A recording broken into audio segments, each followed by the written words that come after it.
Chapter 151. March to Storm's End. Sir Barry Stan Swine. Joffrey called out one of the white cloaks of the King's Guard from the ranks. Quite a few King's Guard accompanied him this time. I appoint you Castellan of Stonehelm. You will sail with the 4th Fleet to appease the Swine family and its people, and persuade Lord Gillian Swine to see reason.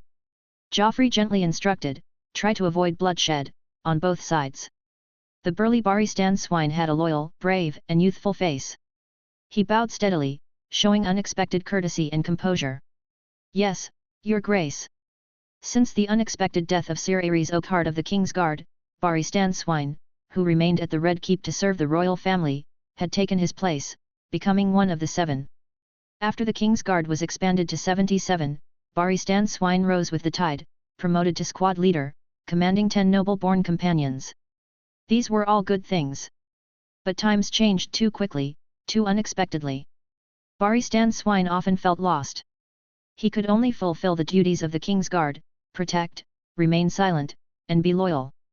He would only watch with his eyes and listen with his ears, but never speak or express opinions on his own, unless the king asked. Although his career as a King's Guard was short, he had already learned much, understood much, and buried even more questions in his heart. Now, he understood something else. His father probably had this intention when he asked him to go to the Red Keep to serve. Thinking of his elder brother Donnell serving in Renley's war tent, and thinking of the cannons and the holy warriors, Barry Stan Swine didn't know whether to be happy or sigh. He also had another doubt. Could 77 King's Guard satisfy the king's wishes? Barry Stan Swine's inner turmoil had no impact on the outside world. The king's voice continued steadily and firmly. Lord Beric Dondarrion. I appoint you Castellan of Blackhaven, to appease the people, handle government affairs, and take care of the Dondarrion family. It sounded somewhat redundant. But that was what Joffrey wanted, and more. From now on, half of the annual tax revenue will be at the Dondarrion family's disposal, and the other half will be used for the needs of the Castellan and various administrators. Other Castellans will follow this example. The king's words immediately shocked everyone. Another upheaval. Everyone's eyes glanced at Beric Dondarrion. The Lord of Blackhaven had already pledged allegiance to the king, but he would also serve as Castellan, and the tax revenue would be divided into 2 parts. Gods! Even 11-year-old Richard Wilde tightened his mother's sleeve. Lord Beric Dondarrion's expression was very firm. The Dondarrion family will always be loyal to your grace. I am grateful for your grace's trust in entrusting me with the important duty of Castellan. I will definitely do my best to teach the people and manage the land for your grace. Joffrey nodded with satisfaction. With Lord Beric's loyalty and ability, I am naturally at ease. Joffrey looked around, smiled at the respectful faces of the crowd, and said, loyal and capable people all have suitable positions. The crowd looked thoughtful. Lord Beric is both loyal and capable, and is hereby specially appointed as lifetime Castellan of Blackhaven. All territorial affairs shall be managed by the Castellan until the final resignation. Beric Dondarrion calmly saluted and thanked him. I will not hesitate to serve your grace. Castellan, lifetime Castellan. Beric Dondarrion couldn't imagine what kind of waves these 2 brand new titles would cause in the future. But at least, Blackhaven could be stabilized. Could it? Beric Dondarrion stepped back into the ranks, looked at the king, but could not see the true intention behind that smile. Joffrey looked to the left. Sir Barry Stan, you are the commander-in-chief of this force, and also the lifetime Castellan of Golden Grove. Barry Stan Selmy's face was serious, his brows furrowed, as if he wanted to say something. Joffrey raised his hand to stop him. Sir, please don't decline. Your great contributions and outstanding abilities are obvious to the entire kingdom. Letting you, this great knight, govern Golden Grove, I believe no one will be dissatisfied. Besides, Joffrey pointed to the 6-pointed star on his cloak. With the grace of the god's light screen, you can completely handle the affairs of Golden Grove at the Red Keep, without delaying the duties of the King's Guard. Barry Stan Selmy didn't know what else to say. Should he ask the king to spare the rebellious Selmy family? Golden Grove. Am I going to govern Golden Grove? Barry Stan Selmy's memories surged uncontrollably. When he was young, he gave up his right to inherit Golden Grove, gave up the woman he was betrothed to, and chose to join the King's Guard. The Selmy family was then inherited by his cousin and continued. For decades. He had won countless honors and was known as one of the greatest knights. He created the glorious title, Baristan the Bold, respected by the world, and sung in stories. He did not regret his choice.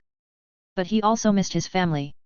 The current head of the Selmy family had to call him great uncle, but he had to return to Golden Grove to govern the territory. Should I refuse? Would the king agree? Or would he appoint another castellan? Who would it be? There were many candidates present, but Baristan Selmy didn't think any of them were qualified to govern Golden Grove and take care of the Selmy family. In the end, he remained silent. Sir Baristan, your specific tasks are as follows. Joffrey pointed to the map in the hall. The marching route on the map was brighter. Greystone, on Estermont, faces the sea. Station warships there to coordinate supplies. The Estermont family should not refuse. The consequences of refusal would be cruel. Weeping Town, of House Wild, has prosperous trade and a wide harbour. The 4th Fleet will be stationed here, transferring personnel, transporting supplies, supervising trade, and assisting in combat. The light spot on the route then moved to Stonehelm further west. Stonehelm is located at the mouth of the Slane River. Send warships north along the river to bring the 7th Regiment of the City Watch close to Crow's Nest and Mistwood. The commander of the 7th Regiment was Theon Greyjoy. The 8th and 9th Regiments will follow Sir Baristan and Lord Beric to garrison Blackhaven and Golden Grove, organize the territories, and mobilize resources. Prepare to attack Nightsong to the south and Haystack Hall to the north, threaten Highgarden and monitor the rebel army at Bitterbridge and intelligence from the Green Grove. Everyone finally understood the king's plan. These territories formed an east-west line, dividing the Stormlands, isolating Dorne to the south, and stabbing into the Reach to the west. Besieged on all sides. But with the Holy Warriors as a sharp blade, this was a direct thrust into the enemy's heart. Sir Davos Seaworth, the 5th Fleet and the 6th Regiment will sail along this route. A new route appeared on the map. Jon Snow, hearing about his 6th Regiment, immediately observed the map more carefully. The route sailed west from Rain House, passing the entire north shore of Cape Wrath, ending at Griffin's Roost. Combined with Sir Barristan's route, it just surrounded the entire Cape Wrath. Garrison Amberley, of House Rogers, along the way, Sir Davos's family castle, as well as Griffin's Roost, of House Connington. Be sure to open up the transportation line, conquer the castles, and then stand by at Griffin's Roost. Depart at dawn. The remaining warships and the City Watch will follow me. Joffrey stood up. Advance on Storm's End. Chapter 152. Second Letter. A peaceful afternoon. A raven from Rain House landed on the Maester's tower in Storm's End.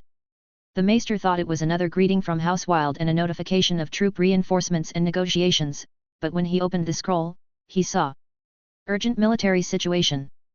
The Maester did not dare to neglect it and immediately sent this heavy letter to Sir Courtenay Penrose, the acting castellan. Courtenay Penrose read the message from Rain House. The expression on his face became even more serious and solidified, the wrinkles on his bald head visibly piling up, and his neat, shovel-like red beard rose with his chin.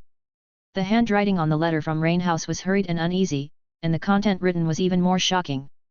The letter said that the King's Landing fleet had quietly raided the sea outside Rain House, with about 300 ships, larger in size and number than the original royal fleet. The time was last night. The fleet could emit a strange light on its own, illuminating the night sky and the sea.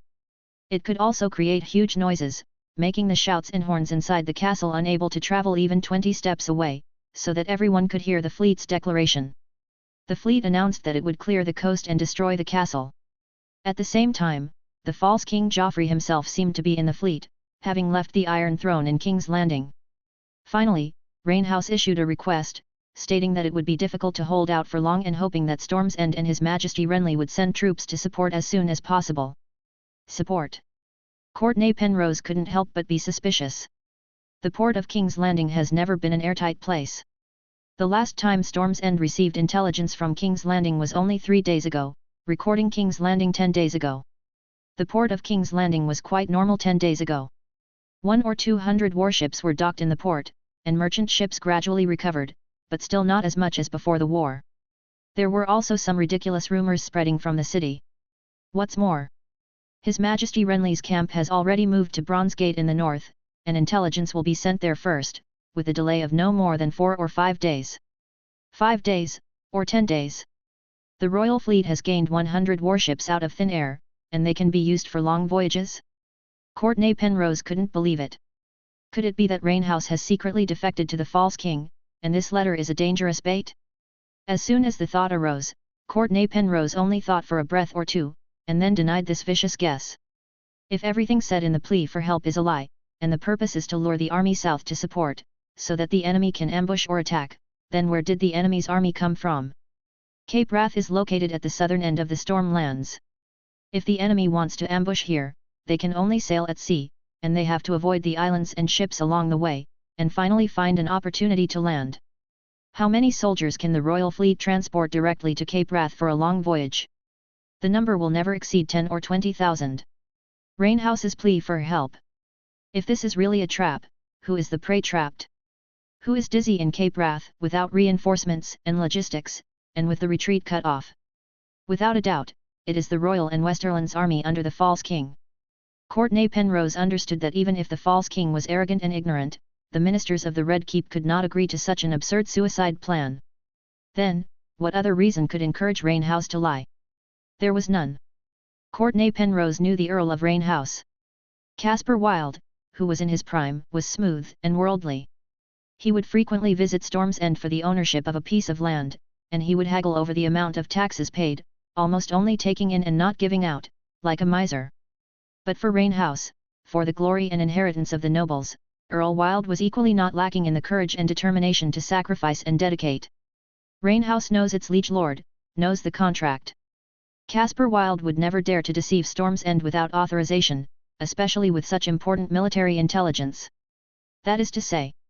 Courtney Penrose stared closely at the ink on the letter, every word looked so conspicuous, so rich. Excluding all the wrong options, what remains must be the correct answer, even if it is unbelievable. So. The royal fleet really has 300 warships. The false King Joffrey personally led the army to set sail, raided Rainhouse, and even threatened to invade the entire coast? The so-called strange light and huge noise also really exist.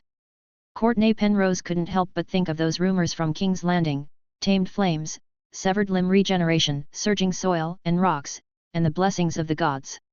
Could these also be true? Courtney Penrose couldn't help but frown and fell into complex and tangled contemplation. After a long while, he turned his head to look at the flag hanging on the wall. In the dazzling gold, Courtney Penrose seemed to have returned to the day when His Majesty Renley became king, also in the afternoon. Also in this study. He took the open parchment from the Duke's hand, glanced at it, and the Duke became His Majesty Renley Baratheon I, the legitimate ruler of the Seven Kingdoms, protector of the realm. His Majesty was going to summon all the lords of the Storm Lands, gather troops at Storm's End, and take back the legitimate Iron Throne. Meeting His Majesty's fiery and sharp eyes, the overwhelmed Courtney Penrose looked away, just like at this moment, looking at the flag on the wall. Full of gold, like ripe wheat fields, like the sea illuminated by sunlight, like endless gold. The gold set off the sigil inherited from the ancient Storm Kings, raging fire, crowned stag, the symbol of House Baratheon for 300 years, symbolizing power, symbolizing glory. After that, Courtney Penrose personally copied and sent this letter to every castle in the Seven Kingdoms. Announcing that Joffrey, Tommen, and Myrcella were all products of incest, announcing that His Majesty Renley was the truly legitimate king. The proud stag was thus split. Both sides held high the banner of the crowned stag, bearing the Baratheon name, but they would inevitably be separated by superiority, truth, and life and death. Courtney Penrose could only choose the stag of Storm's End. Now, the deer, or lion, of King's Landing is here. He will vent his anger on the coastline of the Storm Lands, flaunt his claws and teeth, and even display more terrifying power. Courtney Penrose got up and walked to the window.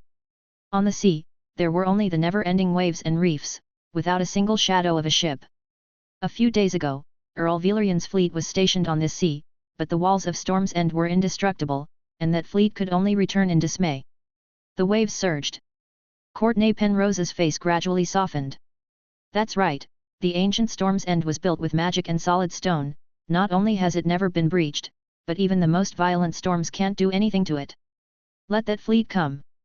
300, 500, 1,000, even if the warships fill the entire sea, don't even think about stepping into Storm's End. The serious him even had some smile. Knock, knock, knock. The closed door was knocked.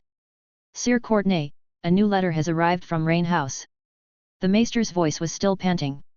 Courtney Penrose immediately rushed over to open the door, facing the maester's slightly flushed, tired face. He took the envelope handed by the maester. This time the wax seal was intact, proving that no one had seen it yet. "Thank you for your trouble." Courtney Penrose still stood at the door without moving, and the maester immediately retreated tactfully. Closing the door again. Courtney Penrose paused for a moment, then broke the wax seal and unfolded the letter. Chapter 153, The Fleet Approaches. That night, Storm's End was brightly lit by bonfires, and no one slept. Servants checked the granary's reserves of grain, salt, and fresh water, calculating how long they would last. The barracks rooms inside the walls were empty, the beds cold, as the soldiers tensely made their final preparations, going to the armory to collect weapons, armor, and siege equipment. The ravenry of the citadel was mostly empty, but the maester was still tying messages to the legs of the few remaining ravens and releasing them. The great hall was deserted. Acting Castellan Sir Courtney Penrose personally ascended the walls, arranging defences and urging the soldiers to action. All this was because the fleet was coming. Sir Courtney Penrose had issued the alert. The fleet from King's Landing was moving out in force, intending to ravage the coast, and Storm's End was in the direct path. It was information that was hard not to doubt. The fleet from King's Landing wasn't focused on defending the Blackwater Rush, but had instead sailed so far to harass the coast. But on closer thought, nothing was impossible, especially during war. Besides, it was Sir Courtney Penrose's order, and no one thought the serious and upright knight would lie. And so, to protect the castle, and also their own lives, the soldiers worked very hard. Crossbow bolts, stones, pitch, and wildfire were transported in batches to the vicinity of the battlements. Squads of guards dispersed to every gate and passage in the castle, ensuring that the gates were tightly closed, the drawbridge raised, the chains and winches strong, and the dry moat was full of iron spikes. There was a cave under the cliff face on the seaward side of the castle, and this waterway was not forgotten by the guards. The waterway went deep under Storm's End, but an iron gate was lowered from the rock wall at the top of the waterway straight into the cold, dark water, blocking half of the passage. And before the iron gate, the top of the cave was covered in a dense array of murder holes. If anyone dared to enter the cave without permission, the soldiers above the murder holes would give them a lesson with crossbow bolts, stones, and hot oil. Their last lesson. Many older veterans couldn't help but sigh with emotion. The last time Storm's End had made such serious defensive preparations was during the siege of Storm's End in the War of the Usurper. At that time, the land outside the city was occupied by Lord Mace Tyrell's Reach army, and the sea was occupied by Redwine's fleet from the Arbor. Stannis, who was besieged in the city, had even fewer troops than he did now. And what was the result? Storm's End held out for more than a year, and remained safe and sound. If King Robert hadn't overthrown the Mad King, and Mace Tyrell had surrendered to Lord Eddard, who had come to the rescue with his army, Storm's End would have continued to hold out for who knows how many more years. Of course, provided there was no shortage of food and drink. At this time, welcome news came from the granary. The city's food and wine were enough to support the current 3,000 people for 2 years. The smarter soldiers began to think that they might be besieged by the fleet for quite a long time. Storm's End's reputation for being indestructible was well known, and Lord Renley naturally understood this even more clearly and had even more confidence in the fortress. King's Landing had no fleet. What a good opportunity! Would His Majesty choose to go north and take the undefended King's Landing, or lure the fleet to land and wipe out this enemy? After all, Storm's End could at least hold out for 2 years. Even against a large fleet. The busy soldiers occasionally looked up into the distance. The sea was in complete darkness, with no light, and only the sound of the waves kept stirring the silence. The fleet was coming. When would they arrive? Courtney Penrose couldn't be completely certain either. Perhaps during the day, perhaps in the dead of night. In short, after accounting for the necessary voyage, the fleet could appear at any time. The second letter from Rain House said exactly that. The letter stated, Rain House was safe. Although the King's Landing fleet had successfully approached quietly, the means they took were truly unworthy of such a perfect opportunity for a surprise attack. The fleet first created lights and noises, attempting to scare the castle's defenders.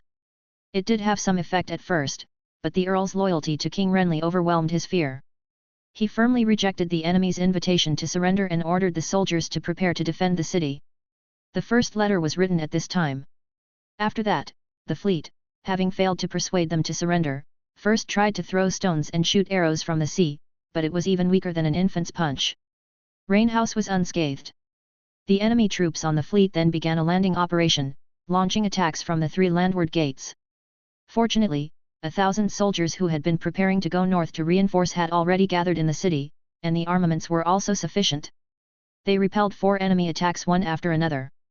After that, the fleet abandoned Rainhouse and retreated back to the sea. The last scene Rainhouse saw was the fleet splitting into 3 groups, one heading south, one heading west, and the one with the brightest flags sailing into the channel leading to Storm's End. The false King Joffrey was suspected to be on this last fleet. A simple summary would be: Rainhouse was safe, the fleet was attacking everywhere, and one of the routes was attacking Storm's End. Courtney Penrose really didn't know whether to feel relieved or worried about this news from this letter. On the bright side, the so-called strange lights and sounds didn't have much effect, and the strength of the King's Landing fleet hadn't increased much. They couldn't even take Rainhouse. And the false king had actually foolishly dispersed his forces, making the fleet, which was already not good at siege warfare, even weaker. It seemed that Joffrey didn't bring 1 or 2 smart and outspoken courtiers with him this time. No, perhaps he did, but they didn't have the ability to make this king listen obediently.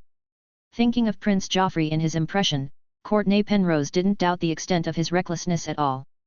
Besides Cersei and Lord Tywin, who could persuade Joffrey? Of course. Even so, it didn't mean that the places the King's Landing fleet went would remain calm and peaceful, unscathed or unharmed.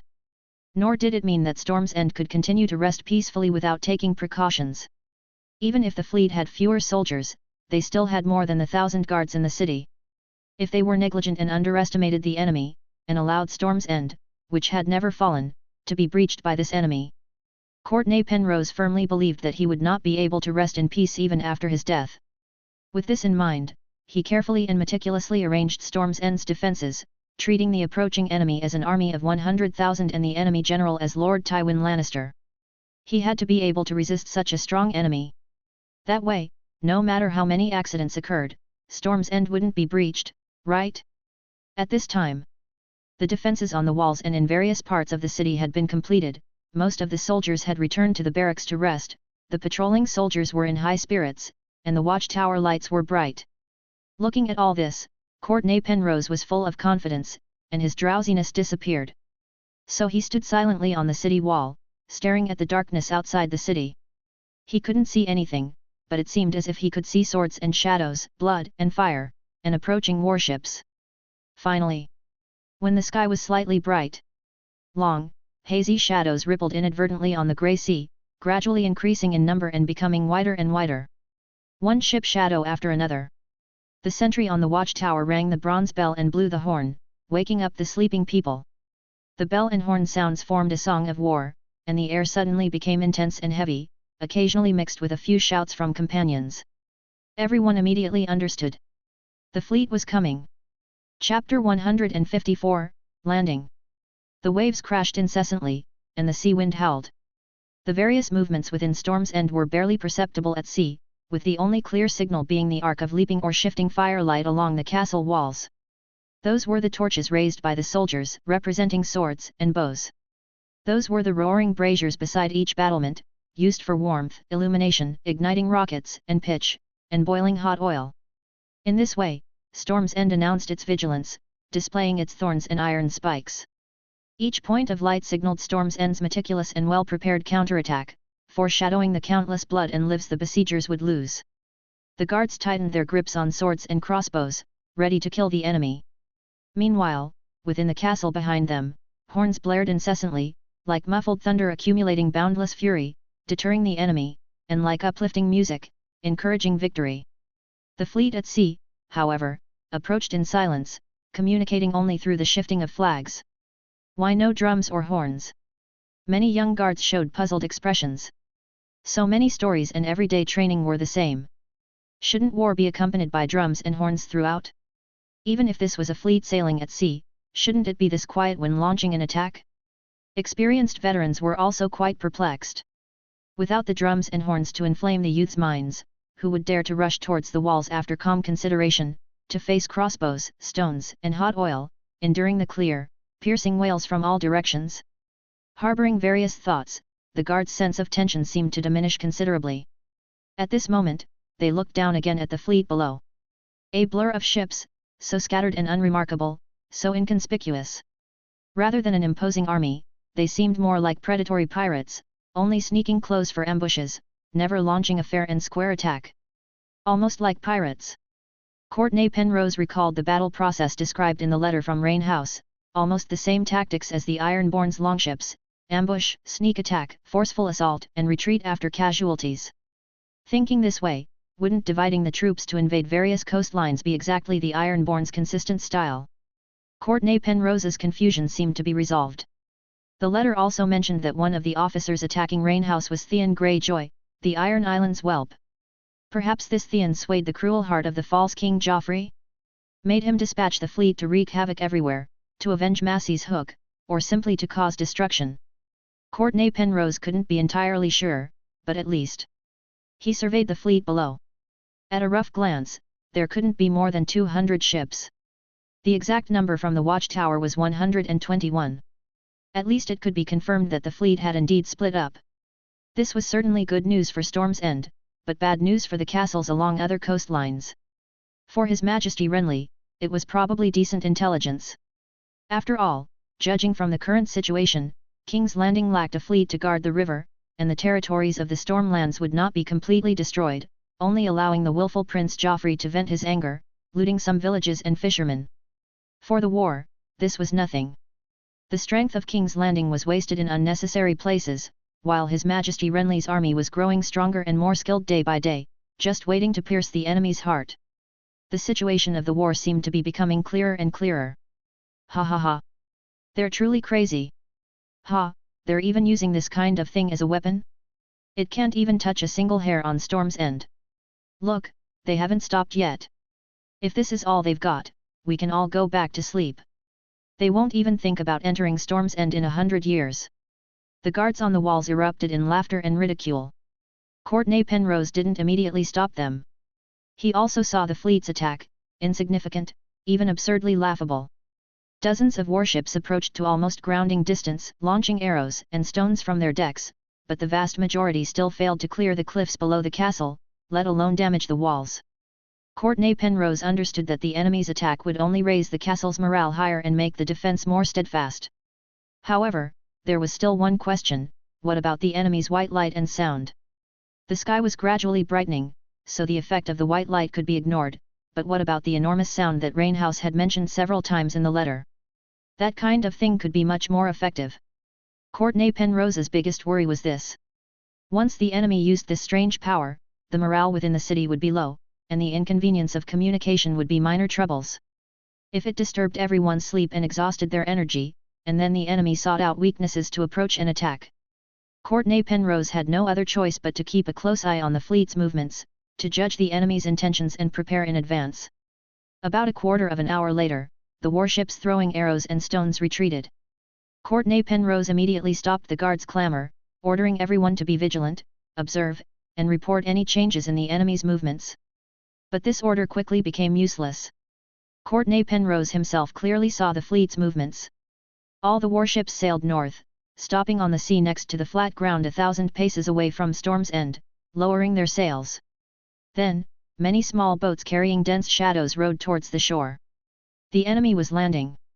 Courtney Penrose and everyone were shocked. This was Storm's End, not that ordinary Rain House. How many fighting soldiers were carried on 121 ships? They were just landing like that? Did they think they could attack Storm's End's gates from the land? No one didn't know the power of the city gates.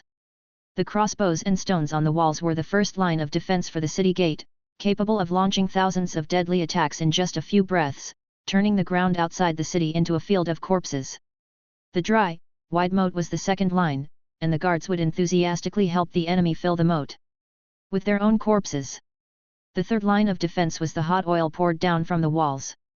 When the enemy smelled the aroma of roasted meat and the stench of burning hair and destroyed the drawbridge leaning against the city wall, they would enter the dozens of feet-long gate tunnel.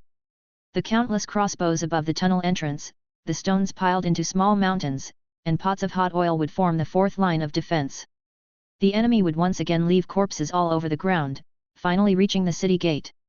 The well-prepared iron gate would then slam down, isolating those within 6 feet of the city gate, followed by a one-sided massacre. Until these guys were also turned into corpses, the gate would be raised again, waiting for the next round of prey. Courtney Penrose frowned, looking north. The landing enemy probably numbered several thousand. With just these, they would probably all die without even touching the city gate. The sun had already risen. A figure rode out from the landing enemy's camp, the white armor reflecting the sunlight. Chapter 155. Outside the gates of Storm's End.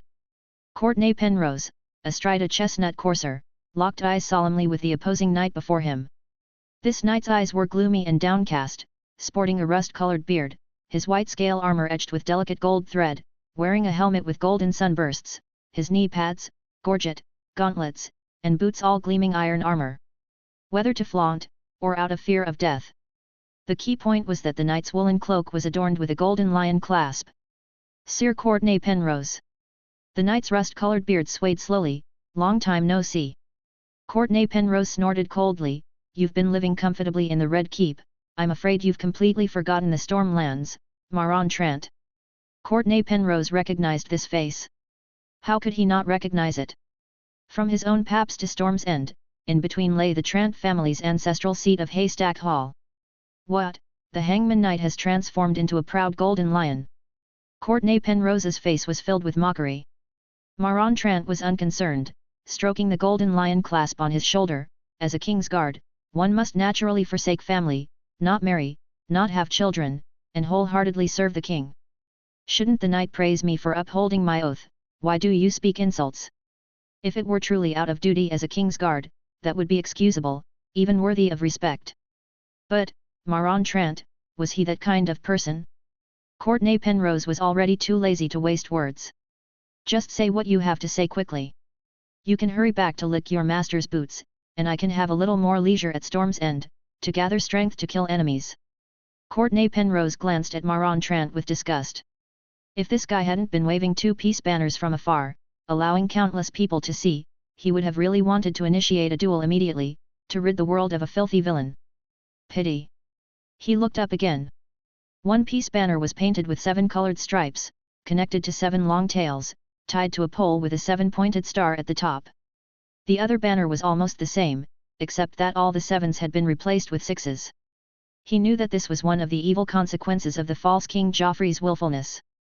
Actually saying something like the symbol of the 7 gods is a 6-pointed star? It was simply absurd. And Maron Trant neither respected the gods nor was he brave enough to face death. He glanced at Maron Trant with disdain again.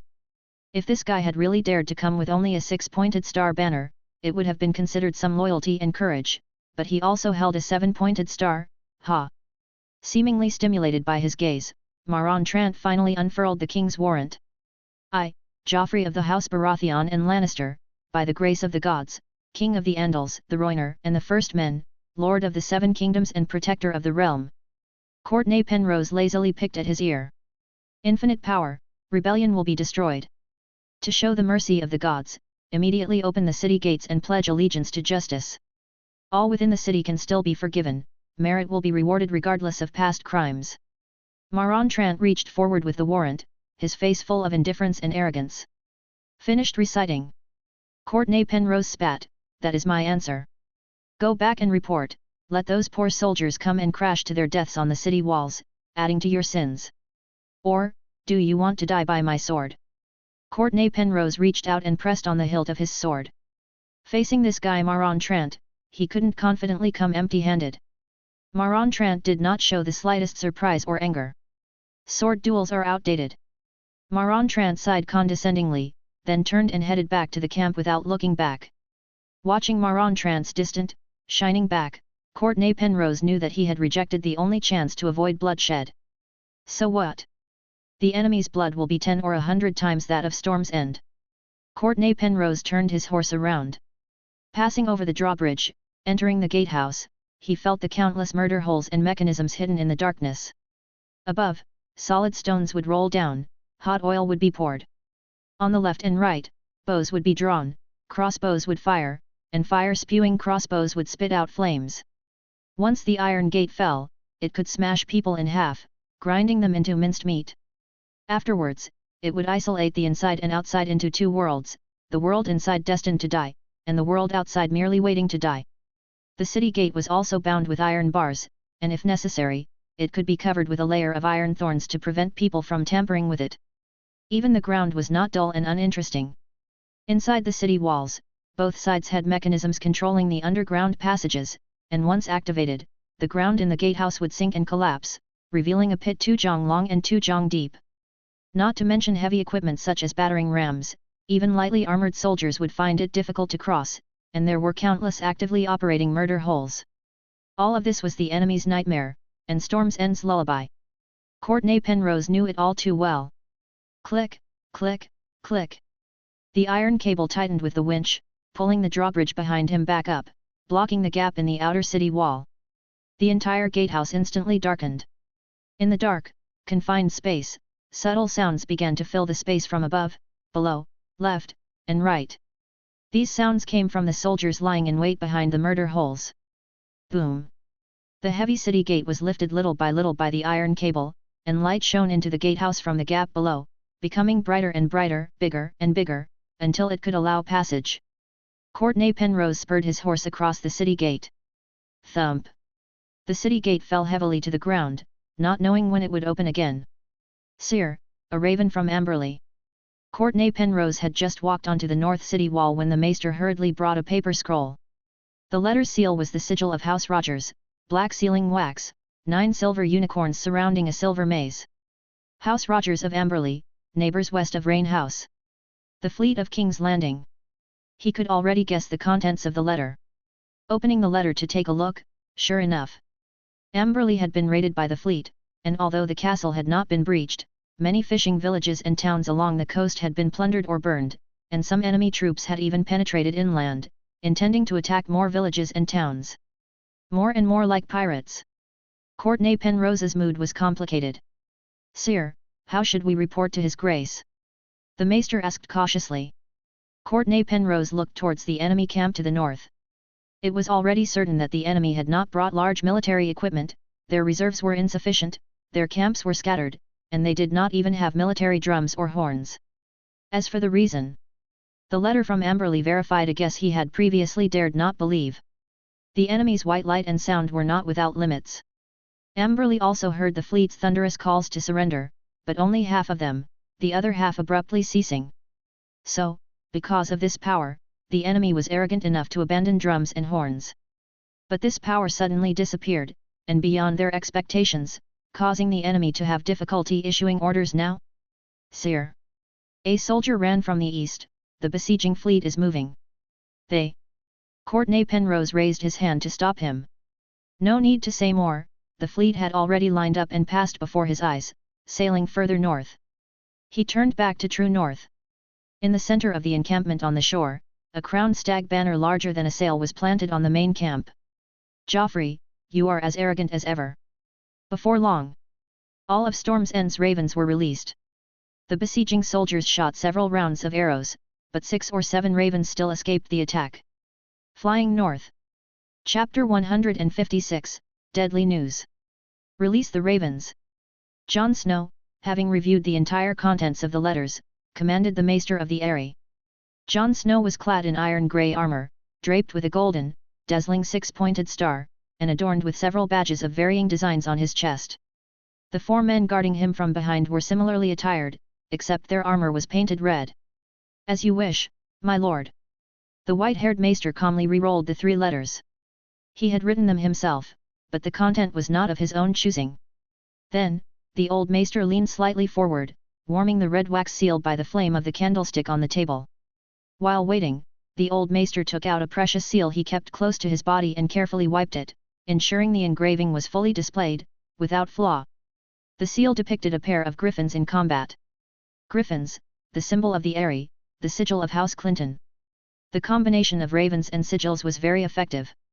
The first men had begun using this method for long-distance communication 10,000 years ago, and it had continued to this day. As a maester, his primary daily tasks included caring for ravens, writing letters, receiving letters, and sending letters. The old maester was so skilled that it was impossible for him to make a mistake. He removed the semi-molten red wax from the candlestick, soft enough, not dripping everywhere, and not too hard to shape. With a flick of his wrist, the old maester sealed the letters' openings with the red wax, forming a thick, round cap. Then, he raised the seal, expertly breathed hot air onto it, and then pressed it down firmly, squeezing the warm wax, holding it still until the wax solidified. The 3 letters were quickly completed. Next was sending the letters, to Loremouth, Storm's End, and Green Valley. The letters were sealed with the griffin seal of House Clinton, and contained the old maester's own handwriting, identical to the handwriting of countless letters before. It was almost certain that the recipients would not be suspicious. What would happen next? The old maester turned to look at the black-haired young man. The new lord of the Eyrie, the temporary castellan, Jon Snow. This face was so young. The grey eyes were gloomy and cold, always reminiscent of the icy, desolate north. The old maester couldn't help but sigh at the impermanence of the world. Just last night, the person who had him write letters reporting and requesting aid was Sir Raymond Clinton. And before that, it had always been a Clinton. 4 decades. He was a witness to countless past events, an old friend of several generations of House Clinton, and he had also witnessed the heavy blows suffered by the ancient Eyrie.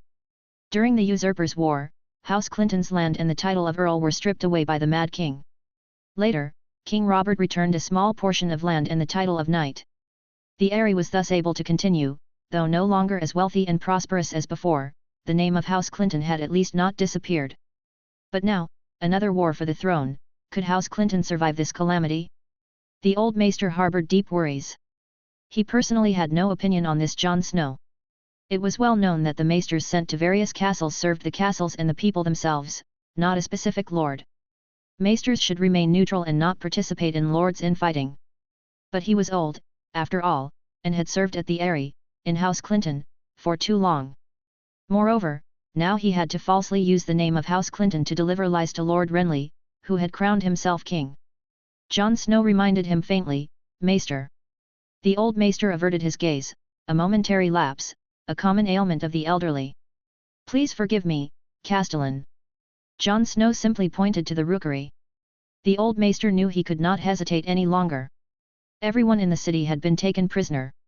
Whether out of duty or emotion, he should serve diligently. Although the army that entered the city was quite kind, not killing people indiscriminately or insulting women. But, that terrifying power. The old maester did not delay any further, quickly walking to the rookery, taking out 3 of the healthiest ravens, and placing the letters one by one into the message tubes attached to the ravens' legs. Last night, the old maester had sent out 4 ravens in this way. The army that launched the night attack outside the castle had failed to stop them. All 4 ravens had safely flown away, heading towards their respective destinations. However, it later proved that this was just an illusion. Not long after the 4 ravens flew away, the army outside the city displayed its terrifying power. Heavy and swift iron balls were launched from iron pipes, and the iron gate of the Eyrie's throat instantly shattered amidst a thunderous crash. The old maester and all the guards were stunned.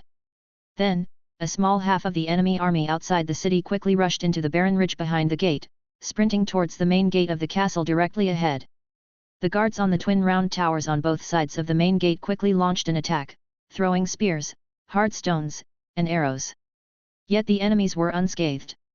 When the enemies broke through the main gate, unaffected by the boiling oil poured down on their heads, the old maester finally released the first raven for emergency aid. But this time, the enemy's bows and crossbows were accurate, and the flames were deadly. Neither of the 2 crucial ravens escaped. After that, the old maester had no more chances. After the enemy revealed their true fangs, the Eyrie only held out for half an hour. The old maester watched helplessly as one familiar face after another was dragged out and gathered in the hall, while the empty griffin seat in the depths of the hall, passed down for thousands of years, remained unresponsive. The black-haired young man in the lead even instructed his subordinates, "Beneath the Mother's altar in the Eyrie's September lies a staircase leading to a secret refuge. Another staircase in the northwest tower leads directly to the sea. Find them, and bring everyone to this hall." How could the enemy know? This was a complete secret to the vast majority of people in the Eyrie, and those who knew had no reason to reveal it to outsiders. The old maester truly could not understand. Could it be that a bloodthirsty demon had spoken the answer? But this matter soon became insignificant. The black-haired young man announced the verdict on the Eyrie and House Clinton. Everyone in the city must obey any arrangements made by the King's Guard, dedicating their strength to the gods, justice, and the true king. Jon Snow was appointed as the temporary castellan of the Eyrie, with full authority to manage the affairs of the Eyrie and its territory, preside over the war, mobilize personnel, allocate supplies, adjudicate laws, and collect and remit taxes. House Clinton could still reside in the Eyrie, retain their title, and enjoy a portion of tax revenue and industrial income. Finally, the King's Guard displayed a strange power, healing the injured and sick, and stuffing a dragon crystal disc into the necks of everyone. The old maester then saw it. Was this a creation of the gods, or a game of demons? Its name was Divine Grace Light Screen. Clearly, King Joffrey preferred to be favored by the gods, rather than being blessed by demons. The missions on the light screen were flashing. The old maester sighed silently and offered a handful of corn kernels. After the 3 ravens had eaten their fill, they took off contentedly, flying north, carrying the crucial message, a perfectly reasonable message. A deadly message. Chapter 157, A Stab to the Heart. At the top of the highest tower in Loremouth, Renley Baratheon stood alone by the battlements, gazing south. The bright sunlight bathed the world.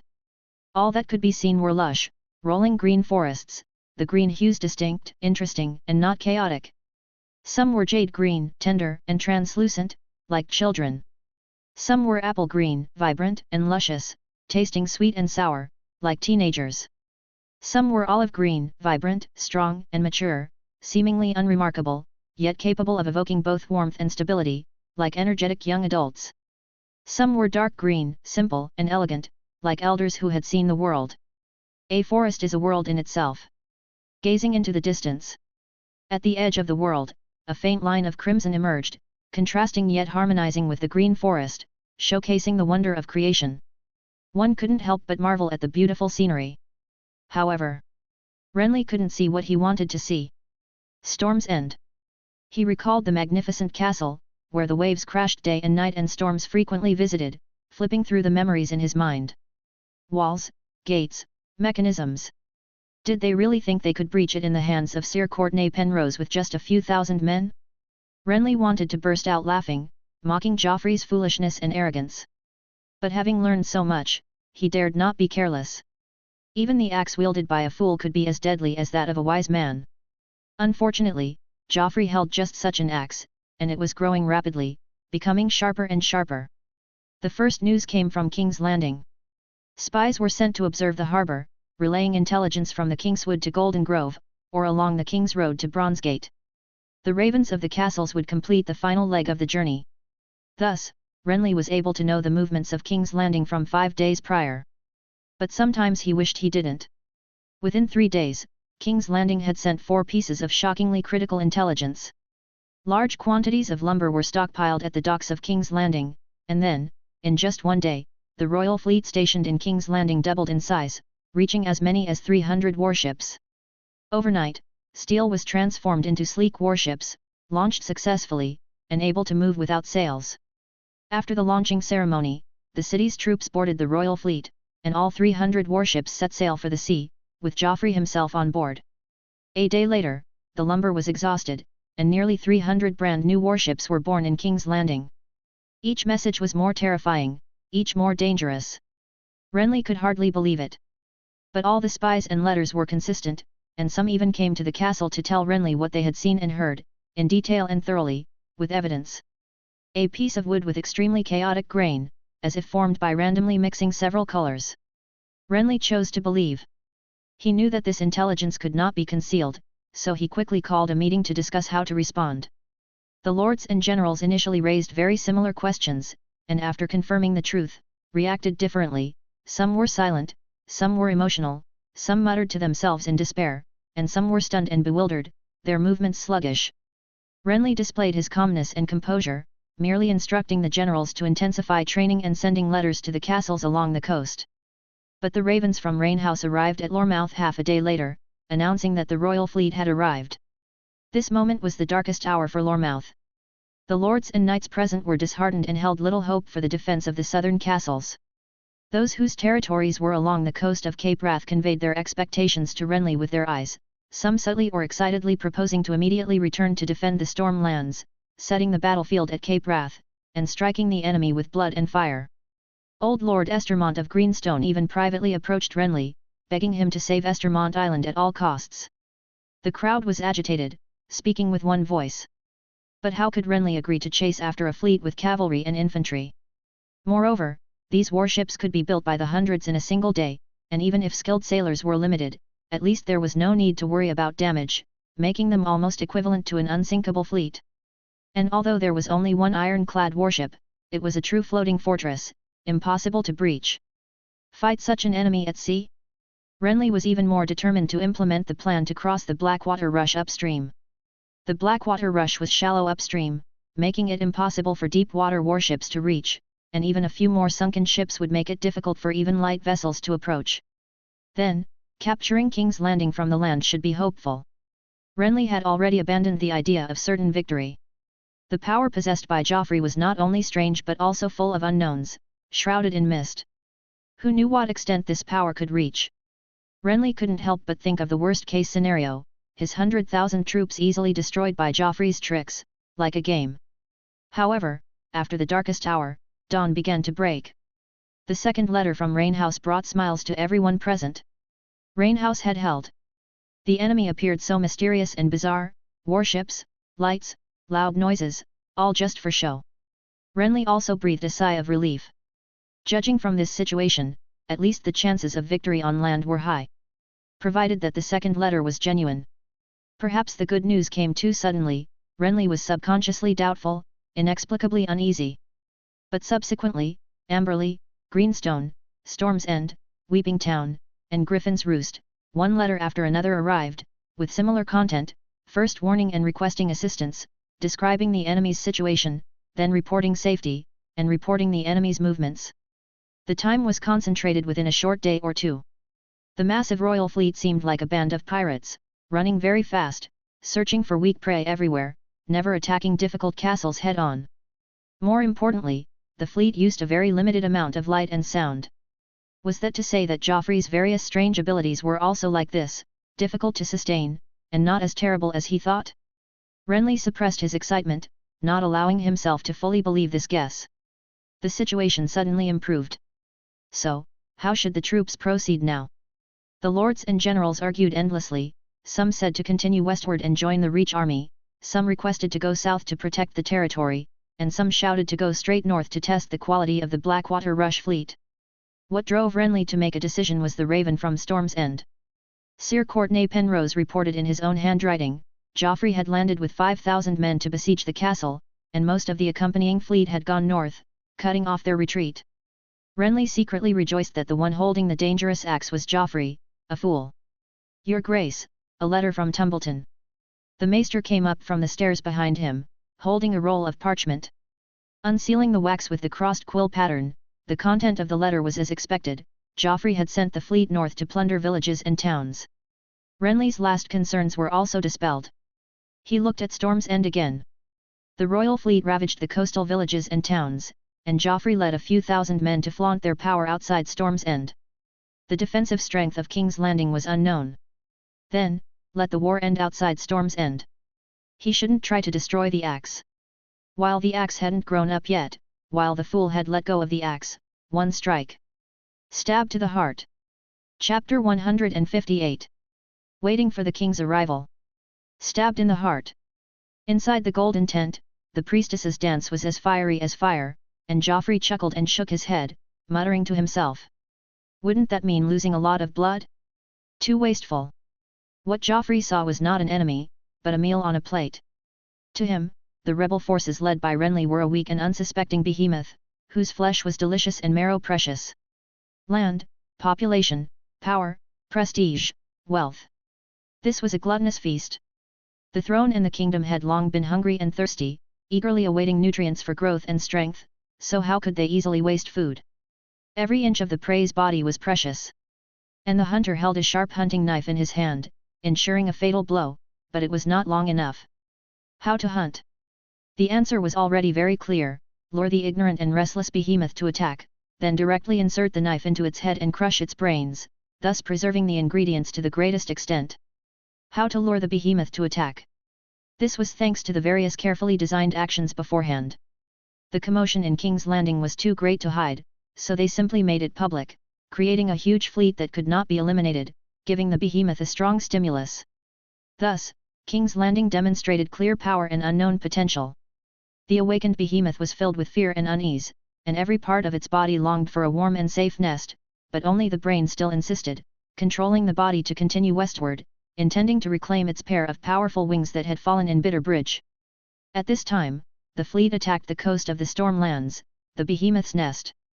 The desire of each part of the behemoth to return to its nest became stronger and more determined, and the brain had to forcefully control it, allowing the body to continue to act according to plan. However, the situation had begun to change. Even as the brain that dominated the behemoth's actions, it was inevitably influenced and interfered with by the will of each part, and even forced to advance or retreat. The behemoth's pace was no longer as firm and powerful as it had been at the beginning. The fleet then released false signals, showing the limitations of its power and the short-sightedness of its thinking, displaying greed, timidity, and ignorance. How could the behemoth not be encouraged by this? Finally, there was the behemoth's longed-for, unique delicacy, Joffrey himself, as bait. The behemoth faced a choice. One option was to continue westward, choosing a long battle of mutual hunting and killing, and King's Landing's power would obviously become stronger and stronger in this process.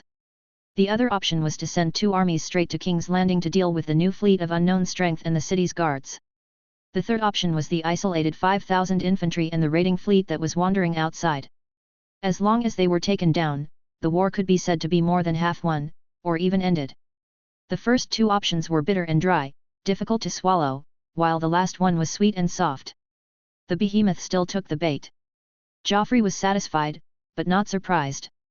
The tactic of surrounding 3 sides and leaving one open is classic and old-fashioned, almost everyone knows it, so why is it never out of date? The reason is very simple, it is because the other 3 sides are difficult to cross. Choosing these 3 paths means choosing clear failure and death. The only gap may have a trap, but this is already the least bad choice. Renly's situation was exactly like this. Renly will inevitably fail, and the difference between different plans is how much chaos and death will be caused, how much negative impact will be brought, and how much positive benefit will be gained. Surrounding 3 sides and leaving one open is to reduce the losses of a strong attack, and Joffrey's trap is the same. If he didn't want to avoid the expansion or spread of the war, he wouldn't bother to plan, but would directly break the situation with violence and be done with it once and for all. Fortunately, the effort paid off. Renly had ordered the Stormlands army to stop advancing westward and instead gather at Stonebridge. At the same time, Renly sent a message to the Highgarden army at Bitter Bridge, requesting that it divide its forces and send 30,000 troops to approach Tumbleton, monitor the direction of King's Landing, and protect the rear of Stonebridge. The remaining 30,000 troops would march towards Stonebridge at full speed, regardless of physical exertion, and rest after arriving at Stonebridge. A posture of a great war. It must be said that Renly's arrangement was quite cautious. But this also proved Renly's determination and confidence to launch a surprise attack here. Joffrey understood that he only needed to leisurely play outside Storm's End for a few days, and Renly would bring the rebel lords to greet him. And Renly would not even suspect whether he really knew nothing. After all, in Renly's view, the castles of the Reach and the Stormlands were still under his control, and the few fence-sitting lords were not near the army's marching route. That is to say, Joffrey, who stayed outside the walls of Storm's End, could not obtain information through the ravens between the castles. The scouts would need a considerable amount of time to send the information to the castle with ravens, or travel a long distance to Joffrey outside Storm's End. This time was very long, enough for the army at Bitter Bridge to reach Stonebridge and launch a surprise attack to the south. By that time, if Joffrey's scouts were effective and discovered the traces of the army 30 or 50 miles away, and successfully escaped back to the military camp outside Storm's End, everything would already be too late. The fleet that was raiding outside was difficult to contact, and Joffrey's 5,000 infantry had no way to retreat and could only fight in a hurry. Who would win and who would lose was obvious at a glance. Renly had expressed this at yesterday's meeting, and issued a series of orders. Order each unit to strictly maintain secrecy, block roads, detain any suspicious personnel, and at the same time continue to show signs of advancing westward to confuse the enemy, in case the blockade was not strict. The emotions of those generals had recovered a lot, and they could be said to be full of fighting spirit and very active in their actions. Stonebridge began to change quietly. The number of patrolling soldiers on roads, paths, and in forests gradually increased, and the camps outside the city were empty and full again. Troops rushed to Stonebridge from the east, then advanced to the west, but finally stationed in the depths of the hidden forest. Obviously, Renley and his subordinates had placed their hopes of victory on this surprise attack, and they were planning carefully and making full preparations in order to succeed in one fell swoop. Unfortunately, Joffrey sighed with a slight smile. In the face of magic, Renly's actions had nowhere to hide. This war was about to end. Through magic. Joffrey looked at the dancing, leaping red robe, the priestess of the Lord of Light, Melisandre. Melisandre, Joffrey beckoned to her. The red-robed woman stopped dancing, panting as she approached Joffrey step by step, and knelt on his lap. Joffrey stroked her fiery red hair. Perhaps the Lord of Light sent you here for this day, to use your body to give birth to a shadow illuminated by light. Of course, it was just a benevolent lie. This kind of thing, the only meaning is research and enjoyment. Although it costs a lot of mental energy every time, it is not painful or itchy for Joffrey, and it is not worth mentioning compared to the complex patterns that appear out of thin air. The red-robed woman took off her red robe. Joffrey wrapped his arms around her neck from behind, and exerted a little force, causing her to walk on the edge of suffocation. Much tighter. Joffrey moved his body with satisfaction and dissatisfaction, launching a conquest. After Renly, who to choose next? The sea monster of the Iron Islands, Old Town, and the Citadel, or the tenacious Dorne? The Iron Fleet. Chapter 159. The Ancient Way. The sky was dim. The salty sea water relentlessly eroded the island reefs, leaving behind white sea salt and taking away the rocks it touched. Pike, the seat of House Greyjoy, was a masterpiece of the sea. It was originally built on a cliff jutting out of the sea, but as the rocks supporting the cliff were continuously eroded, Pike's towers were gradually isolated on fragile and precarious reefs. The reef-filled Pike had since become unable to dock longships, becoming increasingly isolated and indifferent. It was clearly not hospitable. The Great Keep, the Blood Bridge, the Sea Tower. All the towers were connected by swaying ropes and constantly moving bridges. Walking on such paths seemed to constantly receive Pike's malice and rejection. It perfectly matched the character of the Iron Islands. Only the tenacious and cruel Ironborn were willing to live in such a castle. Its feasts were equally harsh and dangerous. In the smoky Great Hall of the Great Keep, hundreds of Iron Islands chieftains and captains filled the long tables, gulping down ale, splitting hard black bread, using daggers to pick up pickled fish to gnaw on, and tearing at unseasoned roast mutton. 3 burly men performed the finger dance. A series of short-handled axes were tossed and circulated back and forth between the 3 men. The rule of the game was that participants had to catch or avoid the axes without moving a step. The game was called the finger dance because it usually ended when someone lost a finger. If luck was bad, it was 2, or even all 5. The chieftains and captains acting as guests would rise at any time if they were in the mood, extending a palm as a challenge. The strong men performing the finger dance naturally understood, and after some feinting, an axe suddenly flew out of hand. The sharp axe cut through torches, the rolling blade flashing with cold light. The guests by the long table were all veterans, and the danger of the finger dance was almost non-existent. Of course, if one was really unlucky or too drunk to think clearly and failed to catch the axe, it would add to the atmosphere of the banquet. At this time, the loser either retreated in disgrace, or like a man, quickly dealt with the injury with fire and seawater and continued to eat and drink. The others would decide whether to give a loud boo, or cheers and whistles. Fortunately, this banquet was quite peaceful. The dancers performed smoothly, turning in circles and somersaults while playing with the axes, calm and comfortable, like the jesters of the Reach tossing soft balls. Slaves ran back and forth, pouring wine for the chieftains. The hall echoed with music from violins and drums, like sea breeze and waves, like war cries. Balon Greyjoy sat on the sea stone chair. This sea monster-like seat was carved from a piece of dark and shiny giant rock. Legend has it that when the first men first set foot on the Iron Islands, this giant rock lay on the beach of Old Wick. And this throne had become the private property of House Greyjoy. At this moment, his 2 younger brothers and only daughter sat beside him. Balon on the sea stone chair was silent, his body thin and frail. It was as if the gods had put him in a pot and boiled away every inch of muscle, leaving only skin and hair. Like a hard skeleton.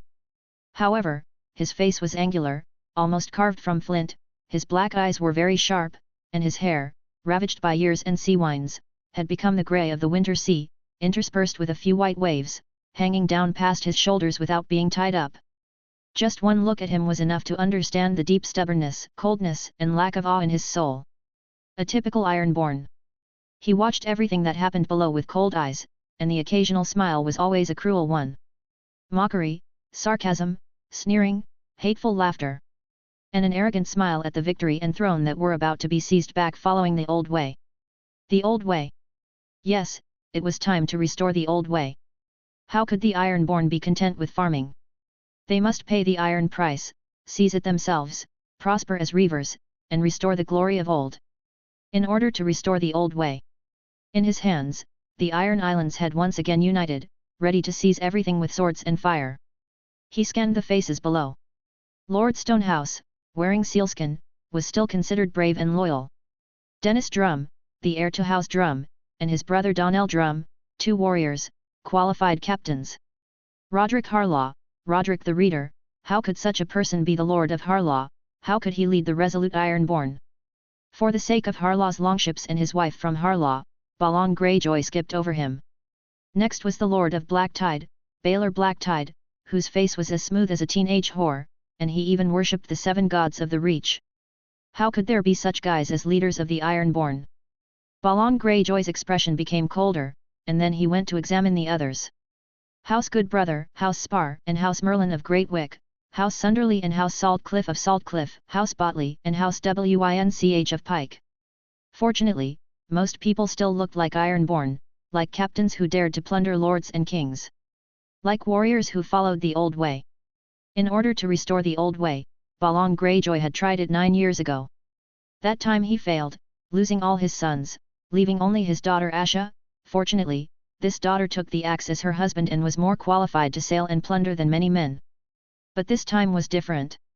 Robert, who smashed the walls of Pike, was bitten to death by a beast, the kingdom built by Aegon was divided and hostile, the Reach began to be chaotic, and 2 little devils were fighting for the Iron Throne. The Lannisters had failed to get enough loyal allies, and the little brat Renley of that year had 100,000 swords. Ha! Who would win?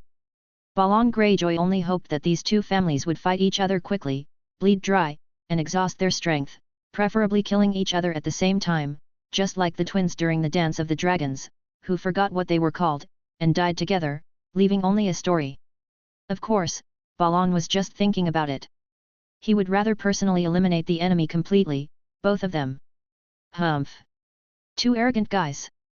One little devil wanted him to do nothing and be law-abiding. What did he give? Warden of the Sunset Sea, an empty title. Even feeding a dog requires a bone. The other one was a little smarter, promising the Ironborn to seize land and wealth at will, without having to return it in the future. Of course, he still wanted him to kneel down, serve this noble king, and then give rewards. 2 kings. Balon Greyjoy chose neither. The Ironborn did not need alms, they would practice the old way, and the Ironborn did not need to kneel to the kings of the Reach, they had their own king. Balon Greyjoy had prepared the crown. As the chief reaver of Pike, the Salt King and the Rock King, the son of the Sea Wind, he was determined to pay the iron price and seize it himself, just like Euron Redhand 5,000 years ago. Who would get the first iron price? Balon Greyjoy stood up from the sea stone chair. After drinking, gather in my study. He ordered Victarion, Euron, and Asha on the high platform. I'm going to announce the plan. Chapter 160. The sky grew darker, and rain began to fall. The drawbridge leading to the sea tower was tossed left and right by the unrestrained salty sea wind, resembling a long swing. Perhaps a storm was brewing. Asha Greyjoy was already accustomed to it and didn't care. She simply swayed with the bridge's movements with interest, as if walking on the deck of the black wind, using the waves, merging into the sea, and chasing prey. By the time she entered her father's study, her 2 uncles were already in place. The tall and mighty Uncle Victarion was discussing tides and wind direction. Uncle Euron was piously praying to the drowned god. Asha sat in her seat, waiting for her father's instructions. After a few breaths, she looked at her father with slight surprise. Her father was wrapped in a sealskin robe, sitting upright in front of the brazier, motionless, listening in silence. This was rare. Asha knew that, given her father's style, he should have stopped his uncle's nonsense and issued orders by now.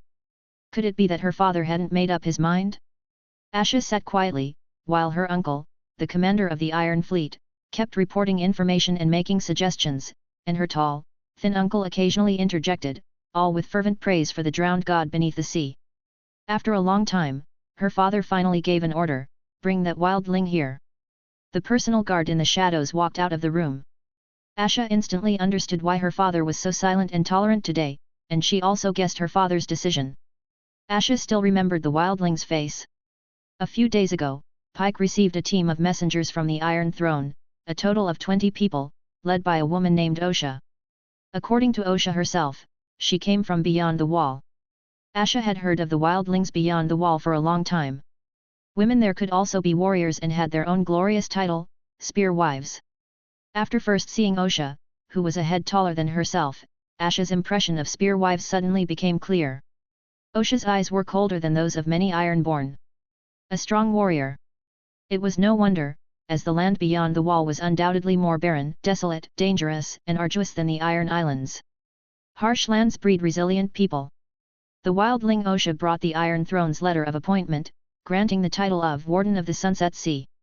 The Sunset Sea. This ocean west of Westeros was mysterious and vast.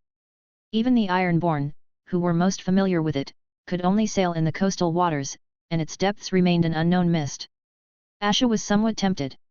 Accepting this title would allow the longships of the Iron Islands to travel freely in the sea, inspecting and plundering passing merchant ships with just any excuse. Warden of the Sunset Sea, the Iron Islands would completely own the sea they were located in. But she understood that her father would never be satisfied. And the conditions of the other king, Renley Baratheon, were much richer. The north, the Riverlands, the Vale, especially the Westerlands and the Crownlands, the lands and wealth seized by the Iron Fleet could be retained, and there would even be more rewards. All that was needed was to send longships at the appropriate time to help Renley repel the royal fleet and cross the Blackwater Rush. Asha didn't really want to carry out this attack. The royal fleet was stronger than the Iron Fleet, and even if the longships of the islands were summoned, just containing the royal fleet's actions would still involve considerable danger and losses. But Lord Balon was much bolder than she was. Asha had thought that her father would choose Renley Baratheon, taking this opportunity to expand his territory, accumulate strength, and restore the Iron Islands to its former glory. But now, Asha looked at Lord Balon in front of the brazier, his angular face expressionless. Was her father really going to stand on the side of the Iron Throne, ally with Lord Tywin to deal with the massive army in the south? Was he really willing to only gain a title?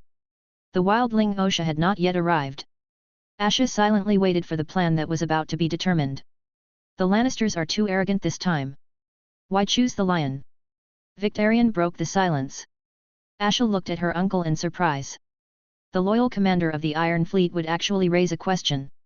And Balon Greyjoy actually gave an explanation. I don't trust that little Renley.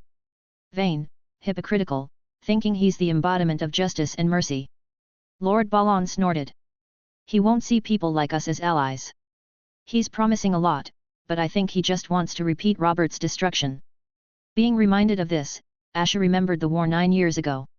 Robert's army attacked Pike, Roderick and Maron were killed, and the only surviving brother, Theon, was taken to Winterfell as a hostage to ensure the Iron Islands remained quiet and obedient. Theon. Asha remembered that her little brother was now a knight under the Iron Throne and heard that he was in charge of quite a few people. Perhaps her father was doing this because he was concerned about Theon's safety. Asha couldn't be sure. Lord Tywin, on the other hand, has some credibility and knows how to fulfill his promises. Lord Balon seemed to have made up his mind. Victarion calmly stated, there are many targets in the Reach, the Shield Islands, Arbor, Old Town, the banks of the Mander. The Iron Fleet and other captains will not refuse, and victory is assured. Asha looked at her father. The Iron Throne's request was only for the Iron Fleet to remain quiet, nothing else.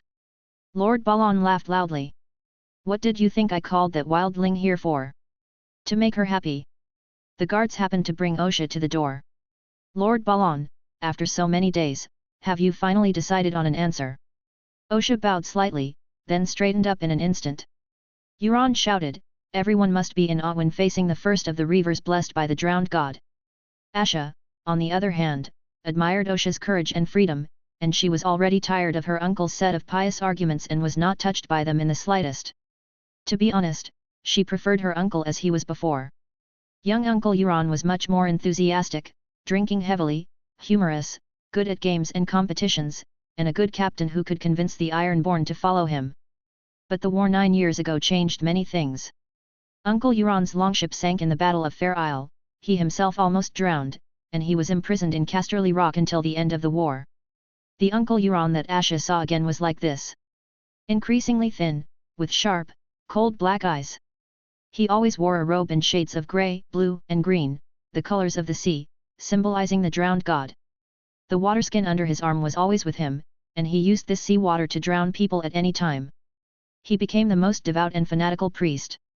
If a person who escaped death completely became another person, was it also a kind of death for the former him? Asha looked at Uncle Euron. Completely changed. Without women, alcohol, gold, or food, he had lost all worldly desires. His unkempt beard and waist-length black hair were covered with dried seaweed, perhaps deliberately, or perhaps he simply didn't want to waste time on such trivial matters. Her father then stood up. Go back and tell Lord Tywin, tell the little king, that the Ironborn will no longer endure humiliation. We will take everything with swords and longships, instead of waiting or begging. The guards presented a driftwood crown, and her father put it on his head without hesitation. From this day on, I, Balon Greyjoy, am the king of the Iron Islands.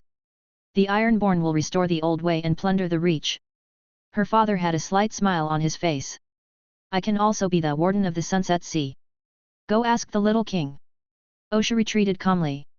Chapter 161, The Raging Sea and the Storm. Don't take it seriously, it's all lies. Balon Greyjoy said this after the wild woman Osha left. We are heading south, but certainly not to serve the little king obediently.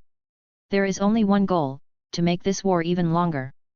3 years, 5 years, 10 years, until they bleed themselves dry, like beached whales.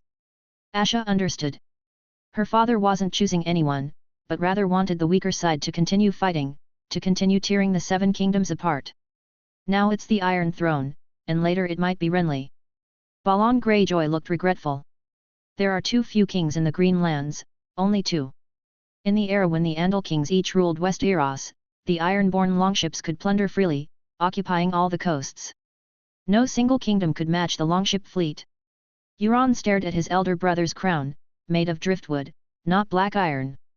Since the Age of Heroes, the Grey King, beloved by the drowned god, chose a driftwood crown to display the power granted by the sea. The Rock Kings, Salt Kings, and later the High Kings of the Iron Islands all inherited the tradition of using driftwood for their crowns. But after Aragon good brother broke the taboo and slaughtered the captains who participated in the King's Smoot, the driftwood crown was ended along with the King's Smoot. That was 5,000 years ago. Later kings were no longer chosen jointly by all captains and priests, but were inherited by the old king's eldest son. The crown was also changed to be made of black iron. Now, Balon Greyjoy, blessed by God, not only wants to practice the old way, but also restore tradition? Looking at the gorgeous and huge driftwood crown, Euron's voice trembled, Your Majesty. Where did the driftwood on this crown come from? According to tradition, after each king's death, the driftwood crown he wore would be broken and thrown back into the sea. His successor should use driftwood from his home island that had just washed ashore to make a new crown, and could not inherit the crown of the previous king. Of course, it is impossible to inherit it now, the ancient driftwood crown has long since disappeared. Balon Greyjoy knew what Euron was thinking, driftwood from Pike, just washed ashore today. Thanks to the supreme drowned god for giving me such a magnificent crown. Euron raised his hands excitedly, the holy drowned god has given a sign that the Iron Islands will surely regain their glory. Asha guessed that in a few days, she would be able to hear this so-called sign from the mouths of everyone on the island. Asha. Hearing her father's call, Asha immediately looked up and met her father's gaze firmly and respectfully. Balon Greyjoy began to announce the plan, you will lead 20 longships into the Mandar, attracting the Shield Islands fleet to pursue. Be sure to choose the fastest longships. And send Dagmar Cleftjaw to you. Am I bait? Asha hummed coquettishly, well, for my father's plan, this little woman has no choice but to run around. Balon Greyjoy responded lightly, you are my daughter, and also my son. Asha was stunned for a moment, then tried to calm the violent beating of her heart. Theon is still alive. It's just that can Sir Theon, who is loyal to the Iron Throne, still be considered Balon Greyjoy's son? Asha's mind raced. Victarion. Balon Greyjoy had already turned to instruct his second brother. You are the main force in the battle. Quietly approach the Shield Islands, wait for the fleet to leave port, and then launch a surprise attack to capture the castle. Then set up an ambush at the mouth of the Mander to wipe out the Shield Islands fleet in one fell swoop. The commander of the Iron Fleet nodded silently, he never refused any battle. By that time, the entire coast of the Northern Reach will be open to us. Balon Greyjoy looked at his younger brother. Euron, you take the longships of the various leaders to exchange goods as much as possible, slaves, gold, grain. Pay them iron coins and let the people of the Greenlands taste the ancient way. The priest responded, May the holy drowned god bless our swords. And the Arbor Fleet. Balon Greyjoy obviously hadn't forgotten this powerful opponent. For the sake of his two sons, Pakester did not send troops to King's Landing. But for us, Redwyne is probably eager to. And now, the fleet of King's Landing has gone south, heading towards Storm's End. Balon Greyjoy smiled coldly. Once the Redwyne fleet is dispatched, Asha, Victarion, Euron, all the longships stop moving and run south, luring the enemy to pursue. Then notify the Little King to let his fleet continue south and join us in destroying the Arbor Fleet. Asha couldn't help but frown. The Iron Throne's request was originally just to keep the Iron Fleet peaceful, but her father wanted to wear the crown and have the fleet attack the Reach. After all, it was invading enemy territory, and her father was willing to accept investiture and appointment. The Iron Throne was very likely to tolerate it. But to have the Iron Throne send out a fleet to launch a war against the Arbor Fleet, which was not an enemy. The hope wasn't very great, was it? Balon Greyjoy said, either they come over and fight Redwyne on the coast of the Arbor or Dorne, or we go over, and the longships sail all the way to the Stormlands, luring the Redwyne fleet over to see what he does. If Redwyne refused to leave his lair, then they would plunder the Reach. But he knew that Euron's ambition must be even greater. In short, Balon Greyjoy earnestly instructed, neither side is good, so you must preserve your strength and seek opportunities to weaken their power, especially the fleet. Drowned God bless. May the fleets of Redwyne and King's Landing be completely destroyed after a sea battle. How is that possible? Victarion looked into his elder brother's eyes and understood the deep meaning. Euron Greyjoy spread his arms like a pair of wings, the wrath of the ocean will eventually erupt, and the great drowned god will gain authority in the Greenlands. What is dead may never die. Victarion chanted, and Balon Greyjoy and Asha responded almost in unison. Afterwards, the few people left the study. Balon Greyjoy sat quietly in front of the brazier and spoke after a long time, you all leave too, go sleep with women, go to the banquet, get drunk, do whatever you want, but don't get in my way here. The few guards inside and outside the study immediately retreated, leaving the floor to the king alone. The study became even quieter. The sound of the wind and rain outside never stopped, the surging waves below beat against the rocky cliffs, and the swaying rope bridge made a faint sound. Valimorg Hulis. Balon Greyjoy of the Iron Islands said a sentence in High Valyrian from the continent of Essos. Then he lowered his head, and in the light of the fire, his face suddenly turned into that of a slave serving Balon. Balon Greyjoy was taken out of the secret compartment behind the seat by him. The old man had lost all his vitality, his mouth and nose were full of foam, his hands and feet were twisted, his skin was pale, and corpse spots had not yet formed. The slave helped Balon out of the room and onto the violently shaking suspension bridge. In the raging sea and the storm, Balon fell into the sea below, and a huge wave immediately swallowed him, without causing any ripples. Finally, the slave changed his face and went to the banquet to fulfill his duties. Chapter 162. Crow's Eye Euron. The screen froze on the moment after the slave's face was changed again. Ignoring the noob phone, Joffrey pressed the red woman's head down further. Warm pleasure and serious thoughts intertwined and collided rapidly in his brain. Is it Crow's Eye Euron? He dared to make a move this early? What conspiracy and trump cards does he have? Has his warship, the black-sailed, red-hulled Silence, returned to the Seven Kingdoms from Essos? Where is it now? Did he get the dragon horn? Perhaps because of lust, or perhaps because of surprise and accident, Joffrey's face wore a wanton and comfortable smile. Crow's Eye, Euron Greyjoy. The Security Council forwarded this urgent message from Pike. To be honest, Joffrey had never considered that this event would happen so early. Balon Greyjoy is dead. He died in his study and was buried beneath the waves of the sea. The one who did it was a faceless man. The ending was no different from the original plot, but the timing was too early. A faceless man hired by Crow's Eye Euron? This conjecture, which was not clearly stated in the original book, seems to be confirmed here. After all, faceless men don't kill people for no reason. If they don't accept an assassination mission, faceless men will never interfere in the life and death of others. Joffrey believes he knows faceless men quite well. This is a religious assassin group that believes in the many-faced god. They are based in the House of Black and White in Bravos, a free trade city-state across the narrow sea. Religion makes people crazy. Followers of the many-faced god can be regarded as reserve members of the faceless men. The House of Black and White selects people from among the believers and trains them rigorously in assassination, disguise, poisoning, and stealth until the trainee successfully gains the ability to change their appearance, that is, they are promoted to faceless man. Faceless men are distributed over a wide area, but they claim to have originated in the Valyrian freehold. Vala Morghulis, all men must die. Vala Dohaeris, all men must serve. Faceless men accept and complete assassination missions, serving the many-faced god by granting death. Death is not free. Faceless men charge a high price for killing people, and the more difficult and important the target, the more expensive it is. Of course, faceless men don't think they are making money. Instead, they make petitioners pay the price to test their sincerity. By paying the price, they will take the life of one person in the world as a sacrifice to God. What a plausible argument! If he were in an ordinary world, Joffrey would only think this was brainwashing. But in A Song of Ice and Fire, how does the power of the assassin come about? What is the secret of the many-faced god? Joffrey was puzzled and curious. In order to find the answer, he had previously specifically checked the Red Keep's dungeon, but unfortunately, he failed to find the faceless man disguised as Jaqen Hagar in the dungeon. It seems that faceless men will not run to him on their own. Fortunately, Joffrey breathed a sigh of relief. At this moment, Crow's Eye Euron and the faceless men appeared in his sight at the same time. He will not let go of any prey. Osha, stay in Pike, watch the changes, and wait for orders.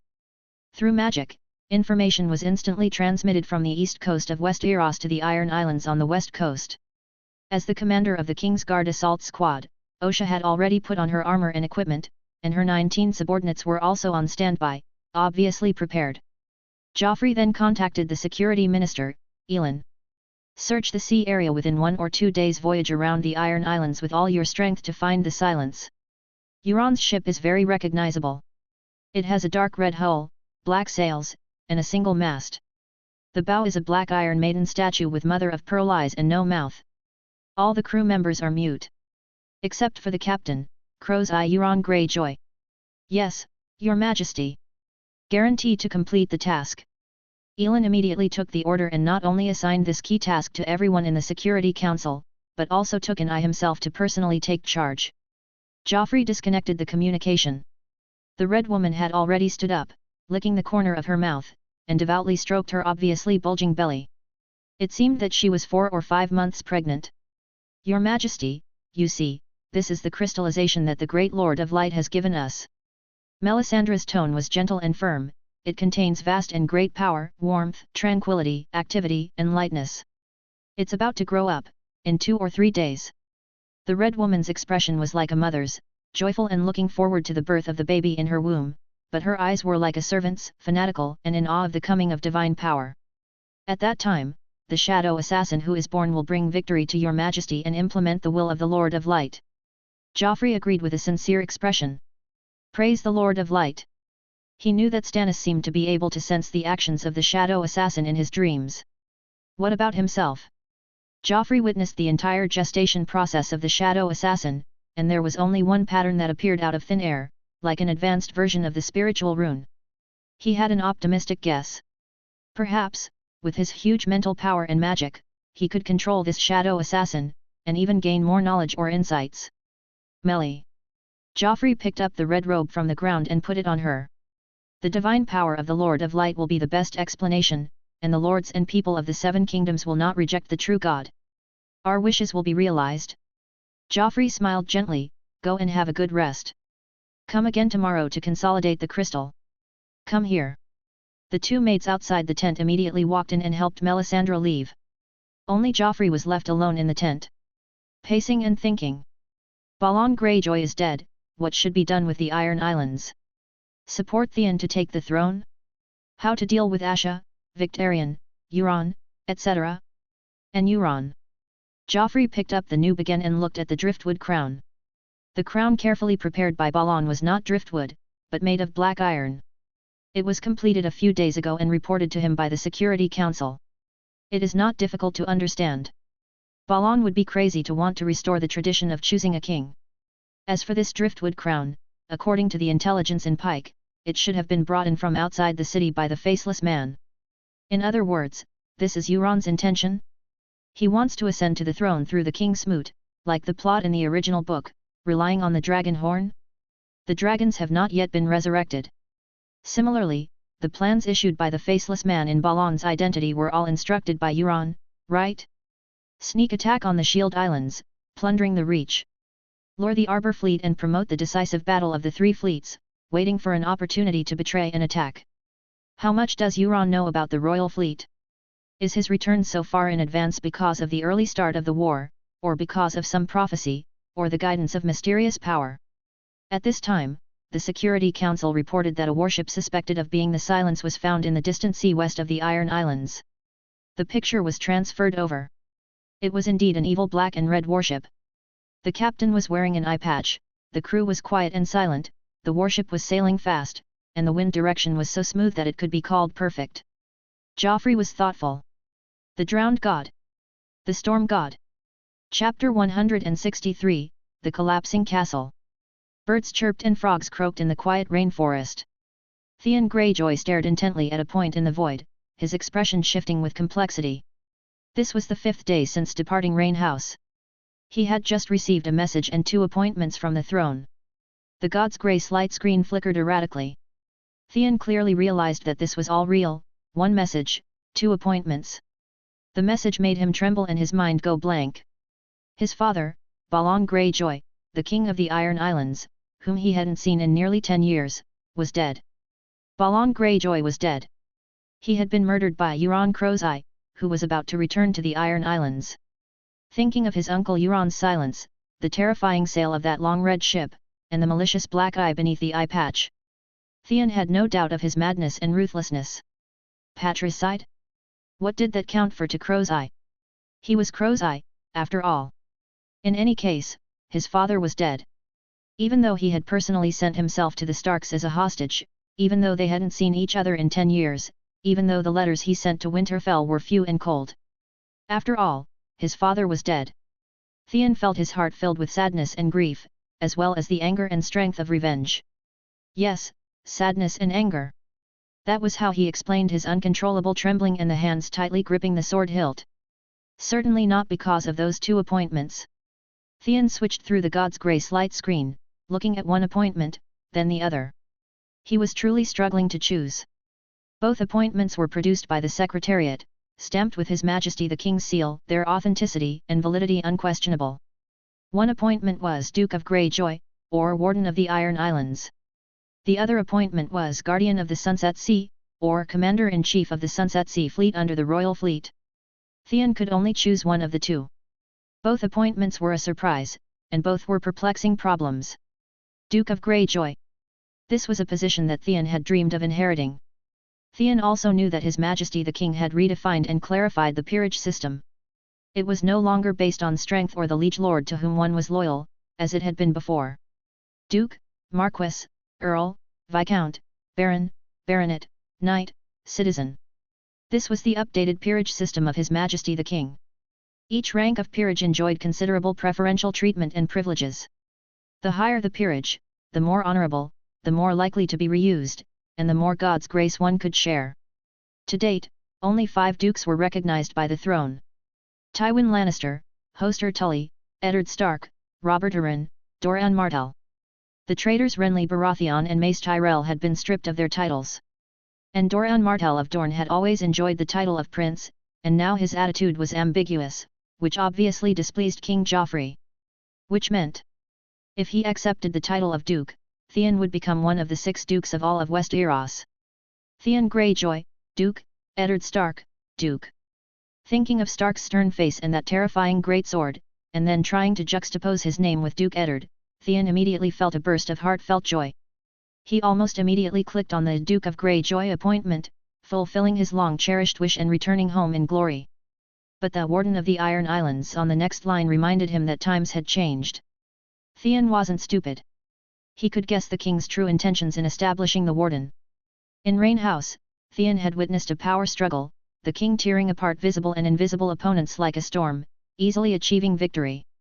Who was the master of Rain House? Sir Wilder, the Warden. Who dominated the Warden? The king.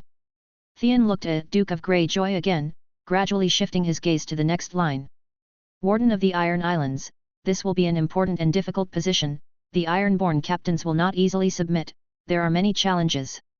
Sir Theon, are you all right? The voice beside him interrupted Theon's thoughts, and he looked displeased at the source of the sound. The brown-haired pretty boy smiled like a prostitute soliciting customers, unsure if his beautiful armor could withstand a hammer. Damn it, he probably doesn't even need to pay to sleep with women. Humph, who cares? Theon curled his lip in disdain. I'm doing very well, just wanting to kill a few hundred people and capture Moat Cailin. It's you who needs to survive later, Adam. This pretty boy was the heir to the Weeping Town, Adam Whitehead. The fleet's operations in the Weeping Town were very peaceful. Earl Whitehead was an old man who couldn't walk, and the guards of the Weeping Town simply didn't dare to resist the powerful fleet. After that, the old man's eldest son, Adam, took the initiative to join the fleet and acted with his 7th Regiment. Adam Whitehead seemed to not hear the provocation in Theon's words at all, his face even showing surprise and gratitude. Thank you for your concern, Sir Theon. The Seer and the warriors of the King's Guard are so powerful that we didn't injure a single person in the Battle of Crow's Nest, so I believe Moat Cailin won't be more dangerous. Adam showed deep trust and awe. Theon couldn't say anything more, hopefully. Now be quiet and wait for my orders. Adam nodded obediently. Theon was quite proud of Adam's performance, but occasionally he would be inexplicably annoyed, feeling as if he had been deceived by this guy. Perhaps it wasn't an illusion. Theon knew that most of the nobles in the south were like this, full of praise but stabbing you in the back. He really should loot the Weeping Town. Kill a few knights. Theon sometimes couldn't help but secretly complain about Barristan Selmy, too lenient with the traitors. Greenstone, the Weeping Town, Stonehelm, the army's commander-in-chief, the bold Barristan, couldn't see how he was bold at all, just waiting for the castles to release ravens, then persuading them to surrender, or sending troops to control them. His own people, the enemy, no one's blood was shed. Who could be deterred by this? How could anyone be awed? Theon's 7th Regiment had become completely useless, just rushing straight through was enough, not even needing to show divine power, just the sheer number of people was enough to make the guards lay down their weapons and surrender. Fortunately, this wasn't permanent. The two sides began to act separately at the Slane River. Sir Barristan led the team westward into the interior, while Theon's 7th Regiment went north along the Slane River, ambushing Crow's Nest and then capturing Moat Cailin to the east. At Crow's Nest, Theon's 7th Regiment finally had a use. Steel flew, flames danced, steam erupted, earth and stone changed shape, people were invulnerable to knives and guns, wounds disappeared in an instant, and there were bright lights and loud noises. Considering the orders and discipline of the King's Guard, Theon didn't completely turn Crow's Nest into ruins. But in the end, there were only a few distant relatives who could inherit Crow's Nest from the Morrigan family. The original Earl Morrigan and his descendants had died in the battle. Was this a good thing or a bad thing? Theon only knew that the evaluation of his mission had not declined, and the points were still the same. Some things didn't need to be said explicitly, didn't need to be encouraged. Not punishing was the answer. At that moment, Theon looked around, the walls were broken, the shadows of Pike and Winterfell seemed to flash by, and he vaguely heard the sound of something breaking, like shackles, like crystals, like steel.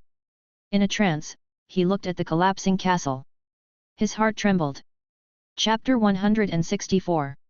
God descends. Ding! A notification sound went off. Joffrey lit up the phone screen. Theon had already given the answer, Lord Regent of the Iron Islands and Commander-in-Chief of the Sunset Sea Fleet under the Royal Fleet. Joffrey was very satisfied with this. Whether Theon saw the true intention of the appointment or was genuinely thinking this way, it proved that Theon was still a useful person. Speaking of which, Surely no one actually thought they could just choose randomly, right? Obviously. These 2 letters of appointment were not multiple choice questions, but rather true or false questions, one right and one wrong, one success and one failure. Warden of the Sunset Sea was the wrong answer. Duke Greyjoy was an even more dangerous trap. Choosing this would be equivalent to choosing failure and elimination. Joffrey was trying to suppress the separatist lords, so why would he take the initiative to grant a new dukedom? In fact, in his overall plan, traditional titles such as Duke and Warden were just bargaining chips to appease the old forces. Give them preferential treatment, let them live in luxury, and don't bother them with work. In the future, those who will be truly valued are actually non-hereditary official positions such as Lord Regent and Commander, the new interest groups. The power and status of these officials are not protected by the long-standing heritage culture of the nobles. The only source of legitimacy for their power is Joffrey, the king who granted them their positions. Moreover, the benefits obtained by this brand new vested interest class are directly seized from the old nobles. Regardless of whether the officials personally took action or committed any evil deeds, they would undoubtedly be hated and resented by the entire noble class, to the point of suppressing and retaliating, endangering their personal interests and even their lives. In this way, whether it is for self-preservation or for further power, the officials can only rely on the king and obey the king. Officials and nobles check and balance each other and integrate with each other. Joffrey's empire will be built and filled on this skeleton until it grows into a towering giant. He opened Theon's personal interface on his phone. Now, the original chameleon Theon has become a part of the skeleton, and changing color has become a special advantage. Chameleon. To conquer the Iron Islands, you need this kind of talent. Joffrey operated his magic. A passage in his mind turned into a string of invisible information, which was input into the phone, and then transmitted to the distant other side. Bran. He stretched lazily and called out to this unqualified attendant. Bran Stark, who was rolling his eyes, immediately returned to normal. It wasn't because he heard Joffrey's voice, but because the ubiquitous grey light curtain brought back his spirit. Your Majesty. Bran complained with some regret, I still couldn't see the scene inside Storm's End. During the 2 days of the siege, Bran had roamed the surrounding fields. There was nothing fun to do, only the magnificent Storm's End was the most exciting. Pity. Bran entered many birds, trying to tour Storm's End from the air. But without exception, every time a bird approached Storm's End, he would be ejected from the bird's body. Joffrey smiled slightly, that's because you didn't fly high enough or drill deep enough. Next time, try a falcon, or use a bug to drill in from underground. Bran shivered subconsciously. One terrifying experience with bugs was enough. He'd better choose a falcon. Let's not talk about this, Joffrey beckoned Bran to come over and sit down, this time there's something important, fun, thrilling, and it can be made into a legendary story. Bran was full of anticipation, please give your orders, Your Majesty. Joffrey sent a message to Osha to prepare the props, while reaching out and tapping Bran's forehead, Pike on the Iron Islands, it will be very interesting there today, let's go visit. Bran felt the wonderful power coming from the finger on his forehead, which was different from the several kinds of magic he had come into contact with before. Your Majesty's voice is very comfortable, relax, just like entering an animal's body, relax. Bran closed his eyes, his vision was dark. At some point, the wonderful magic began to take effect. It enveloped him, wrapped around Bran's whole body, and then pulled hard, as if pulling his soul out of the quagmire. Bran felt himself spinning, flying, diving into the deep sea, falling into the abyss. I don't know how long it took. The environment finally stabilized, and there was a strange touch all over his body, very warm, very heavy, and very bright. How could it feel bright? I haven't opened my eyes yet. Then, Bran opened his eyes clumsily. The scene in front of him had completely changed. The bright and elegant atmosphere of the king's tent disappeared, replaced by a dark and cold room. Whir! Whir! Outside the gloomy and old stone house, there was a constant noise, more rapid than war drums and longer than horns. Bran suddenly realized, it was the sea. Welcome, Your Majesty. The 20 or so people in the room knelt down in unison, greeting His Majesty in a soft and respectful voice. Bran looked at his side. The Majesty in front of him didn't seem to have changed anything, but he always felt that he was not the same person as the king in the big tent. Yes. How could it be the same body from Storm's End to Pike?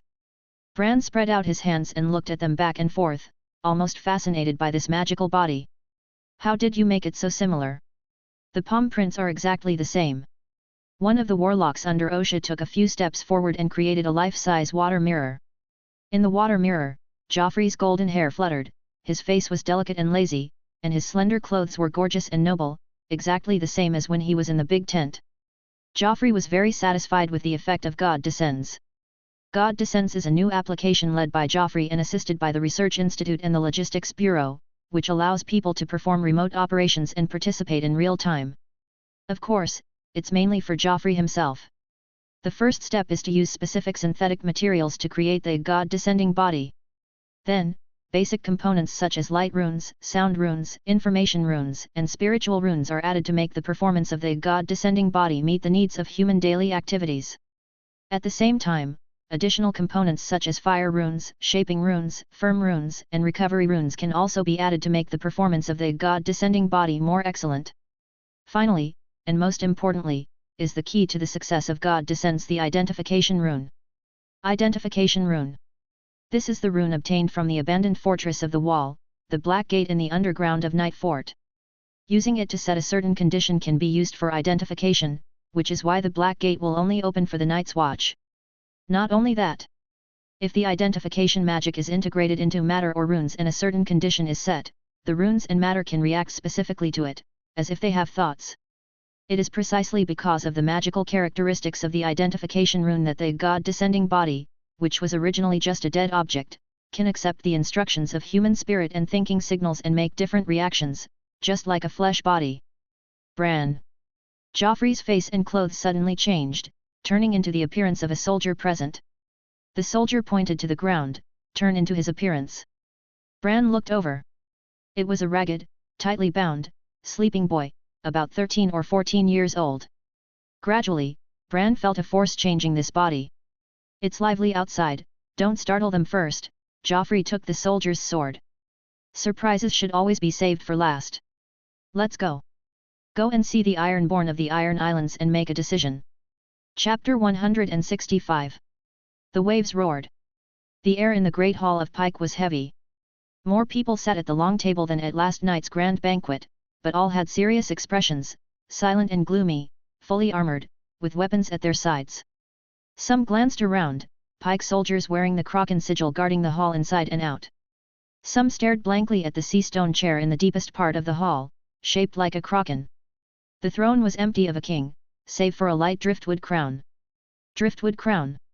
People found it in Lord Balon's loft, but its owner had passed away. The violently swaying drawbridge seemed to be the culprit. Was it?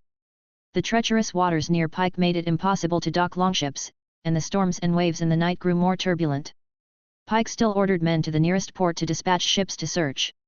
The result was regrettable, but not unexpected. The sacrifice of dozens of sailors and 2 longships was not enough for the drowned god to return Lord Balon from the sea. The leader of the Iron Islands reavers had passed away. His body may have been swallowed by the deep sea, devoured by fish and shrimp. But he still had a soul. The dead do not die. The Ironborn who are drowned are fortunate. Because of their bravery and piety, the drowned god has chosen them, inviting them to a banquet in his watery halls. Mermaids will fulfill any of his wishes. The drowned god has chosen him. The drowned god chose Lord Balon, summoning the king to his watery palace. Was it? Many people looked at the 3 people to the left and right of the sea stone chair. Lord Balon's second brother, commander of the Iron Fleet, Victarion Greyjoy. He sat at the head of the right side, his face calm. Lord Balon's younger brother, head of the drowned men, Euron Greyjoy. He sat beside his brother, muttering to himself, no doubt in prayer to the drowned god. Sitting alone on the left was Lord Balon's only daughter, captain of the Black Wind, Asha Greyjoy. She wore high leather boots soaked in salt, woolen breeches, a short jacket, and a sleeveless, tight-fitting vest. If one didn't look at her face and her bulging breasts, she would be just like an iron-born male warrior. But after all, she was a woman. How could a woman rule the Iron Islands and command countless longships? Perhaps that was why. Many people cast doubtful glances at Asha, and some glanced at the other 2. Lord Balon fell into the sea and died, on the very night of the reaving feast, the very night he wore the crown. It was too coincidental, so coincidental that it was almost impossible not to be a conspiracy. Who killed the king? Who committed kinslaying? And who would become the new king? Victarion, the Iron Captain who owned the Iron Fleet, or Asha, who was more qualified by law? Some people also thought of the two Krakens who were not present. Euron Crow's Eye. Theon, who had been in the Green Lands and forgotten by the Iron Islands for nearly a decade. These two Krakens were more qualified than the three Krakens present, but one was constantly reaving abroad, and the other was controlled by the Iron Throne. Perhaps that was why. Who killed Lord Balon? An atmosphere of suspicion, calculation, alienation, and panic was gradually brewing. Finally, Wet Hair Euron stood up from his seat. Everyone's eyes focused on Wet Hair, and the hall became even quieter. Only the roar of the waves remained, and no one could stop it. Wet Hair Euron opened his skinny hands. We come from the sea and will eventually return to the sea. He deliberately lowered his voice. People had to concentrate their attention and listen carefully. The wrathful storm god cast Balon out of the castle, killing him by the fall, and now he is feasting in the drowned god's watery palace beneath the waves. He looked up. Balon is dead. The Iron King is dead. Everyone lowered their heads in mourning. What is dead may never die, but rises again, harder and stronger. Euron reminded. King Balon, my elder brother, gave his life to restore the old way. Everything he had was paid for with iron price. He was Balon the brave, Balon blessed by God, Balon who wore the crown twice. It was he who won back our freedom and the favor of the drowned god. But Balon is dead. We need a new Iron King to sit on the sea stone chair and continue Balon's work. Wet Hair Euron's voice was sonorous. The new king will rise again. The new king will rise again. Asha and Victarion immediately responded. Everyone followed suit. The new king will rise again. He will rise, he will. Euron's voice was like the rumbling of waves. But who is he? Who can take over Balon's burden? Who can rule this sacred island? Is he among us? The priest stretched out his hands to the extreme. Who will be our king? The long table was crowded, and no one spoke. Asha kept a straight face, tossing a dagger back and forth, concealing her inner anxiety.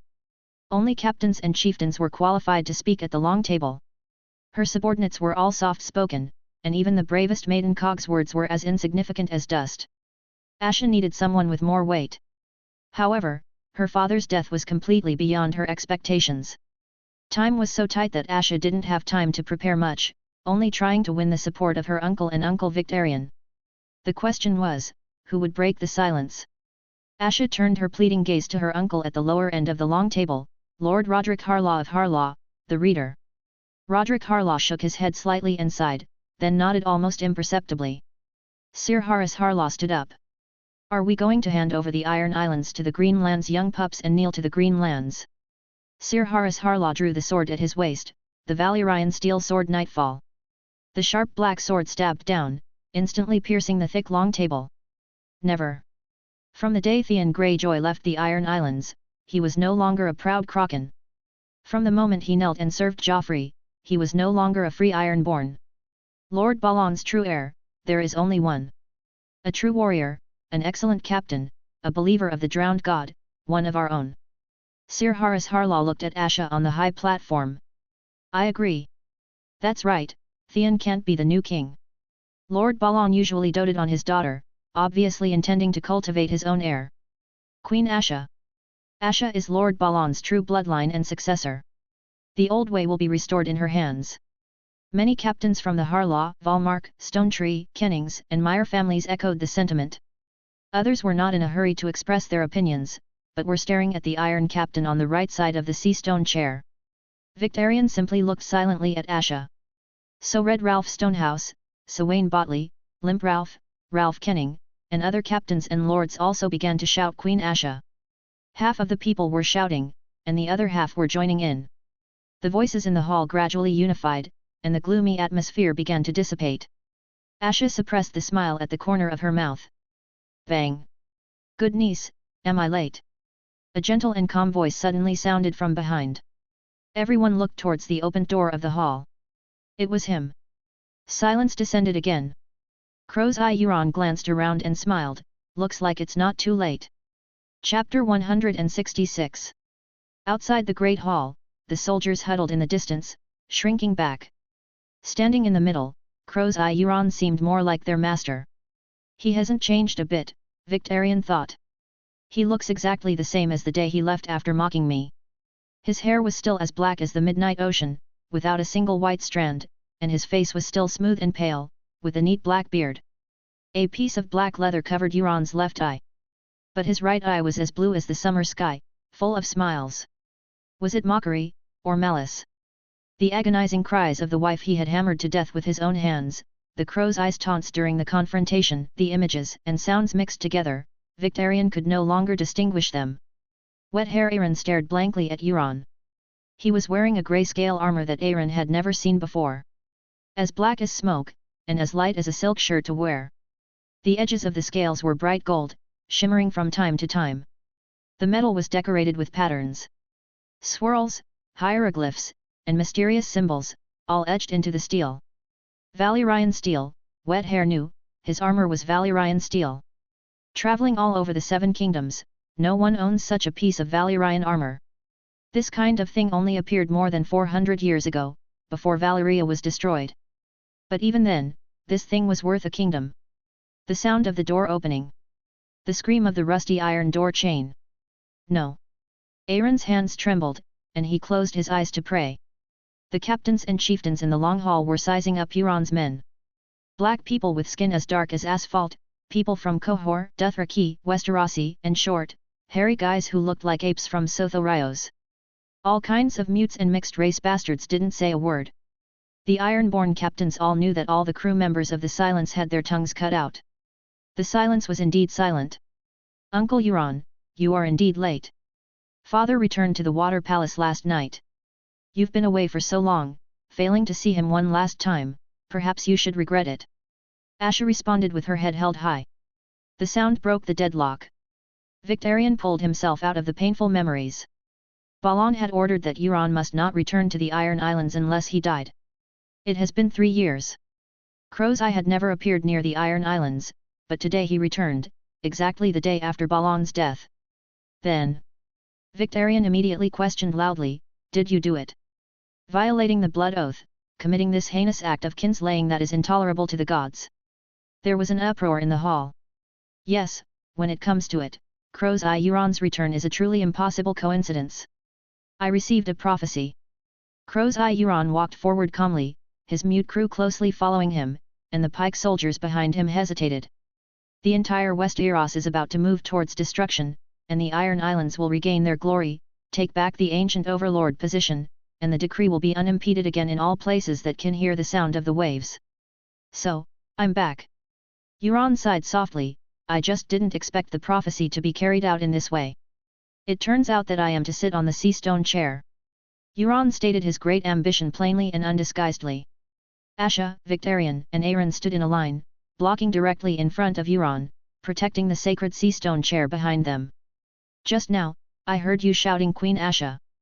Euron didn't care, turned around to face the captains and chieftains in the hall, and left his back to the 3 people on the high platform. My only nephew, Theon, is alive and well. Ironborn, why not choose him? Euron asked and answered himself, because he is not a free Ironborn, and it is even more impossible for him to become a proud Iron King, lead the Iron Islands to restore the ancient ways, win victories, plunder everything, and own the entire Westeros. I can do all of this. A smile appeared on Euron's face, and his blue-black lips uttered tempting words. Asha looked sarcastic, and just as she opened her mouth, the Dothraki beside Euron began to fiddle with the arak in his hand, full of threat. Victarion gave his niece a look, he wanted to hear what Euron could say. Asha held back. The hall was silent, and only Euron's voice continued. I am Balon's brother, and I am the eldest brother among the sons of Quellan who are still alive. The blood of King Viken and the old kraken flows in my veins. Everyone calculated silently. Euron is indeed more qualified than Victarion. As for Asha, in the Iron Islands, a daughter's rights are not more prioritized than an uncle's. And I have sailed farther than any predecessor. Euron boasted with certainty. Among the living krakens, only one has never tasted failure, only one has never bent his knee, only one has been to Asai by the shadow, and witnessed unimaginable miracles and horrors. Many people nodded secretly. No captain doesn't know the terrifying legend of the silence, what an enviable notoriety. And Euron dusted off the non-existent dust on his night-colored scale armor. Only one has set foot on the fiery ruins of Valyria, discovered shocking secrets, and obtained great power. And only one is truly favored by the gods. Wet Hair Euron shook his head stubbornly. No, the drowned god would not favor this kind of monster, no, never. Euron smiled and glanced around. Me, or little niece Asha, make a choice, Ironborn. Glory, or mediocrity. Crow's Eye Euron stretched out his right hand, summoning everyone, summoning victory and glory. The scales on his body shone and flowed, as if possessing magic. Dunner Saltcliffe, the head of Saltcliffe Island, was the first to react, and kept hammering on the long table. Euron! Euron! Euron! Euron! Euron! Gerold Goodbrother, the Lord of Hammerhorn, shouted loudly, Euron! Crow's Eye! Euron! Euron! Crow's Eye! King Euron! Walton Winch, the head of Ironwood, joined the ranks of supporting Crow's Eye. Victarion stepped forward and raised his right arm. Queen Asha! Asha breathed a sigh of relief. It seemed that her uncle's determination had not wavered. As long as her uncle supported her, she would not fail. In Pike, Crow's Eye's silence has no power. King Euron! Queen Asha! King Euron! King Euron! The hall fell into chaotic noise. A small half of the people supported Asha, another part supported Crow's Eye, and some were still silent. Stop! No entry! Get out of the way!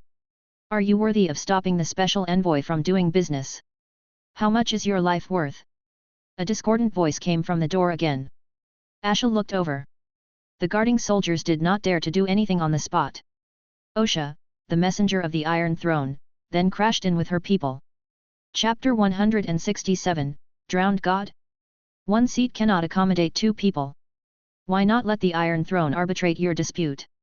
Osha, with a hand on her sword hilt, suggested with a smile. The great hall was silent for a few breaths, then erupted into even greater clamor. The Iron Throne! Wet Hair Euron couldn't help but glare. The drowned god watches over the sacred traditions. How dare you step into this hall with the sea stone chair? Osha looked puzzled. What, were you also present when Balon announced his continued allegiance to the Iron Throne? Or did you just happen not to hear it? The Iron Throne has the authority to arbitrate disputes among its vassal lords, and the obligation to resolve conflicts. But is the Iron Islands still a vassal of the Iron Throne? Many captains strained their voices to express their dissatisfaction. A chorus of boos arose. Free Ironborn will never wholeheartedly kneel to the King of the Green Lands. Slaughter them and offer them as a sacrifice. March towards the Green Lands. Some thought this. But ultimately, no one said it aloud. The new King of the Iron Islands has not yet been born. The future relationship with the Iron Throne remains unclear. Words spoken at this time could bring praise or disaster. Baelor Blacktide, head of Blacktide, a follower of the Seven Gods, silently looked towards the high platform. Victarion frowned without speaking. Asha's gaze shifted to her uncle. Roderick the Reader sat quietly in his seat, only giving her a faint smile. Asha then looked at Crow's Eye. Crow's Eye Euron crossed his arms, silently observing Osha and her party. A total of 21 people had barged in. The woman leading them was slender and tall, and should be very agile in a fight. Beside the woman was a slave boy, with an interesting look in his eyes. Perhaps he would make a good toy. And the 19 behind them. The smile in Crow's Eye's eyes gradually faded. Dangerous warriors, half wielding swords and the other half carrying strange iron boxes. He could smell the magical aura emanating from them. Especially one of the soldiers. Crow's Eye looked over, staring into that person's eyes, and received in return a glance filled with rich magic and arrogant mockery. In an instant, a terrifying premonition of death filled his heart. They are warning me, Crow's Eye thought. Joffrey's gaze gradually shifted downwards, landing on Crow's Eye's Valyrian steel scale armor. Recovery runes, fortification runes, mental runes. What a magical treasure! Especially the dense scales, shimmering with golden light, adorned with vortex patterns, hieroglyphs and mysterious symbols, resembling majestic and magical dragon scales. Even someone who knew nothing would be captivated by it. Excluding the influence of the magic net, the only place to obtain such a treasure would be the fiery ruins of Valyria, right? Perhaps he should go there himself to see the secrets of Valyria's destruction. And the dragon horn, on the silence? Soon there would be an answer. Joffrey withdrew his gaze, calculating the current situation and the timing of his appearance. Victorion's Iron Fleet and the forces of friendly chieftains were not small, but he was not the best candidate in terms of both reputation and benefit. He had also previously expressed his support for Asha, making it almost impossible for him to claim the kingship independently. Crow's Eye, who had just returned, brought dozens of crew members, and had won the support of a considerable number of chieftains with his reputation, magic, and promises. Asha had the support of her uncle's Harlaw family and Victorion's help, but because of her status as a woman, it would undoubtedly be difficult to gain the unwavering support of other captains. Osha's 20-person squad might not seem like much, but no one could ignore the Iron Throne she represented. Even in the Iron Islands, there would be those who longed for peace and revered the authority of the Iron Throne. For example, Joffrey looked at a young man beside the long table, dressed luxuriously and out of place among the surrounding chieftains. Baelor Blacktide. The head of Blacktide, a follower of the Seven Gods who had been captured and educated in Old Town. So far, he had neither supported Asha nor accepted Euron. He had not reacted excessively to Osha's arrival and speech, and had even given her a friendly smile. Joffrey then classified the people of House Blacktide as neutral targets. In the vision of Osha and others, dozens of blue glowing figures were added. There were also hundreds of red glowing enemies and hundreds of unmarked targets. Gradually, the clamor in the Great Hall began to subside, replaced by an eerie silence. Several prominent figures sized each other up, none of them speaking first. The other chieftains and captains naturally wouldn't dare to speak out of turn. The sound of the waves echoed. Human hearts were unpredictable. Declare war on the Iron Throne? Fight for whom? Who would be the victor? How terrible would the consequences of choosing wrong be? Many people fidgeted uneasily. Joffrey shifted his angle, focusing on admiring the sea monster-like sea stone chair. The oily black stone was indeed not simple, hiding a rich source of energy within. It seemed to be a better energy storage material than dragon crystals. It was a pity that no new runes had been discovered. Clang! A crisp and slightly jarring metallic clang suddenly rang out. Everyone couldn't help but look towards the source of the sound. It turned out that a captain had dropped the dagger he was playing with onto his plate. The messenger of the Iron Throne. Girl Coil behind Asha stood up at this moment. Don't tell us you want to prop up Theon to be the Lord of the Iron Islands, making him grovel and offer the blood and longships of the Ironborn to those people. Girl Coil was not a captain, but no one objected to his statement at this time. Yes, uncle, Asha said with a light laugh, looking at Victorian. Father personally revoked Theon's right to inherit, in the tower in Pike. You heard it too, didn't you? A false lie. Victorian knew this clearly. However, if Balon could see the current scene, he probably wouldn't want Theon to inherit his position either. A benevolent lie. The Iron Islands cannot be handed over to the Iron Throne. Not even to Asha, or even to Crow's Eye. A necessary lie. Victorian nodded heavily. Asha and I can both testify that Balon revoked Theon's right to inherit, as early as 9 years ago. Asha knew that her uncle was completely on her side. The Iron Islands are mine.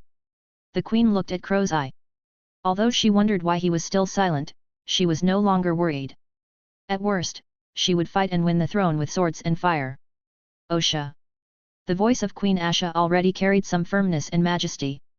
According to all laws, the Iron Islands should be inherited by me. Do you object? Even the Iron Throne cannot act arbitrarily.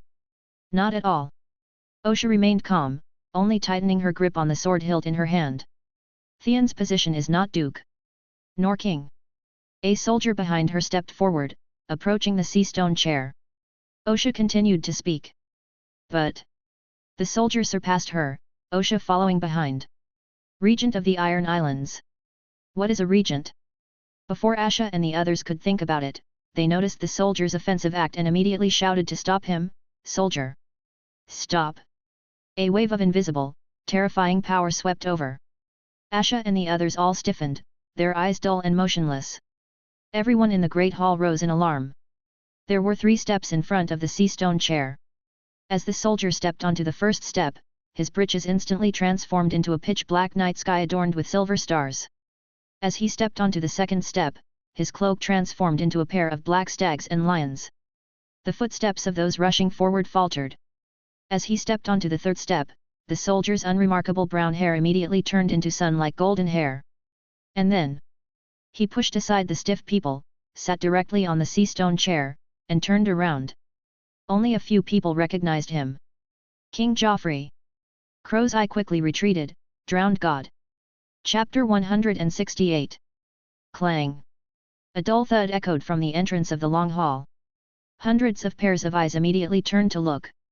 The heavy wooden door had vanished, replaced by a solid, grey-black stone wall. The door was gone. The window in the wall was shrinking. The enclosed long hall became even more chaotic, filled with a cacophony of voices and uproar. Silence.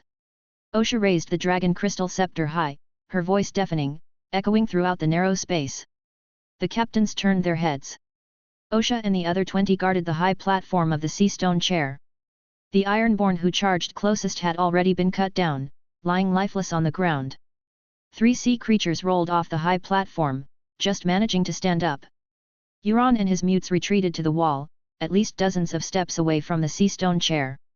Wet hair Eyrie pointed angrily at the high platform. Those who disrespect the drowned god sit upon the sea stone chair. Ironborn, have you forgotten your blood? Kill them. Bold. Osha shouted sternly. What is the drowned god?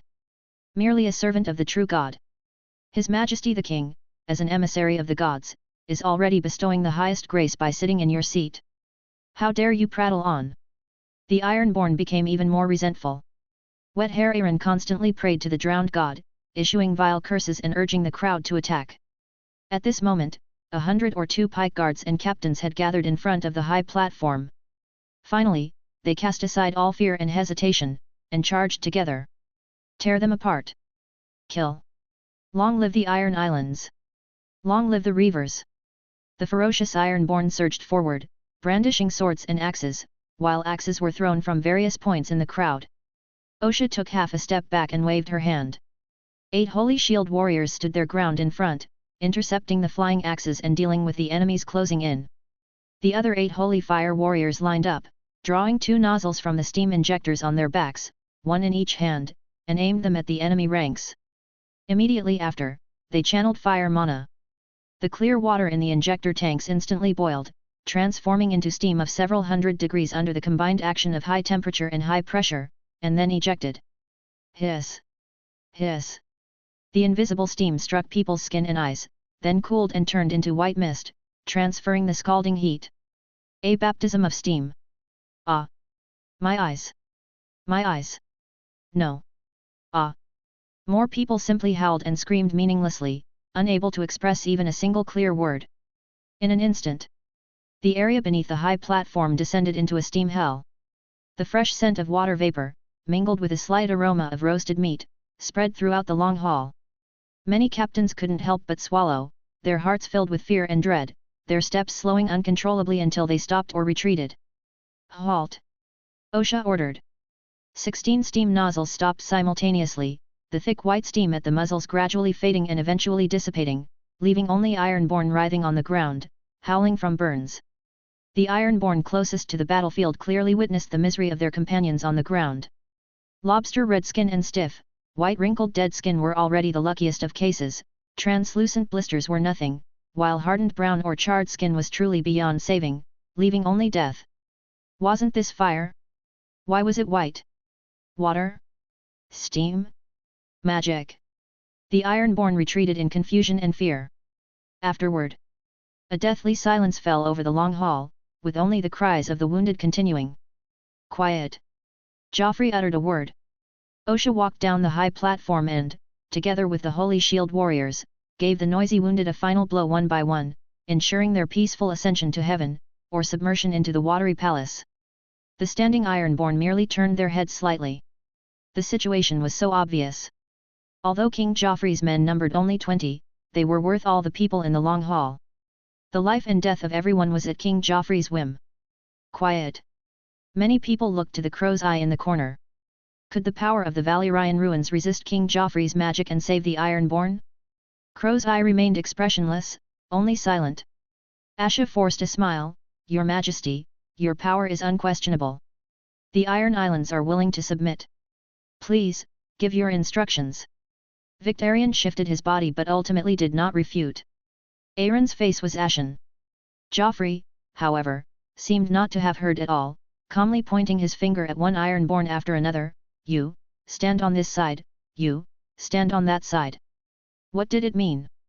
The first Ironborn captain to be pointed at hesitated slightly, and the nearest Holy Shield warrior rushed to his side and slashed horizontally with his sword, separating head from body.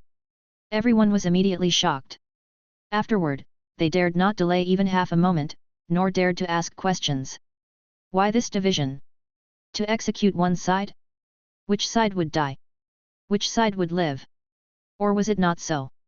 The Ironborn were filled with doubt, but no one resisted. Hope gives people motivation, fear makes people brave. But when hope and fear are mixed together, it creates lambs to be slaughtered. At this time, there was only one voice in the long hall. As if it were a judgment from the gods, so majestic and terrifying, so sacred and solemn. The longer the voice continued, the more awe the Ironborn felt, the more they felt their own insignificance, like shrimp and crabs in the sea, their life and death entirely at the mercy of the sea's will. Finally, the voice stopped. After waiting for a moment, the Ironborn began to look at each other, hoping to find hope of survival from their companions. None of the 4 sea creatures were named. Joffrey pointed again, and everyone nervously followed his finger. It was a slave from Pike. "Faceless man, will you not confess?" The slave shook his head blankly. "King, what is a faceless man?" "I don't know." Joffrey said no more. 2 Holy Shield warriors walked toward the slave. But even when he was escorted to the high platform and bound all over with clanking steel chains, the slave was still just a slave. "Let's see how long you can pretend." Joffrey was very certain. He could feel the faint magical aura on this slave. "A slave? Ha! Asha!" Joffrey looked at the respectful girl in the middle of the long hall. "Your father was murdered by this faceless man hired by Euron. I must admit, this took me by surprise." Joffrey sighed. "And you were so willful in seizing the Iron Islands. Now, so much blood will have to be shed." Asha opened her mouth. Those steaming monsters had already walked down the high platform, approaching one side of the crowd. A panicked uproar soon erupted. After distinguishing the faces on that side, Asha felt both heavy and relieved.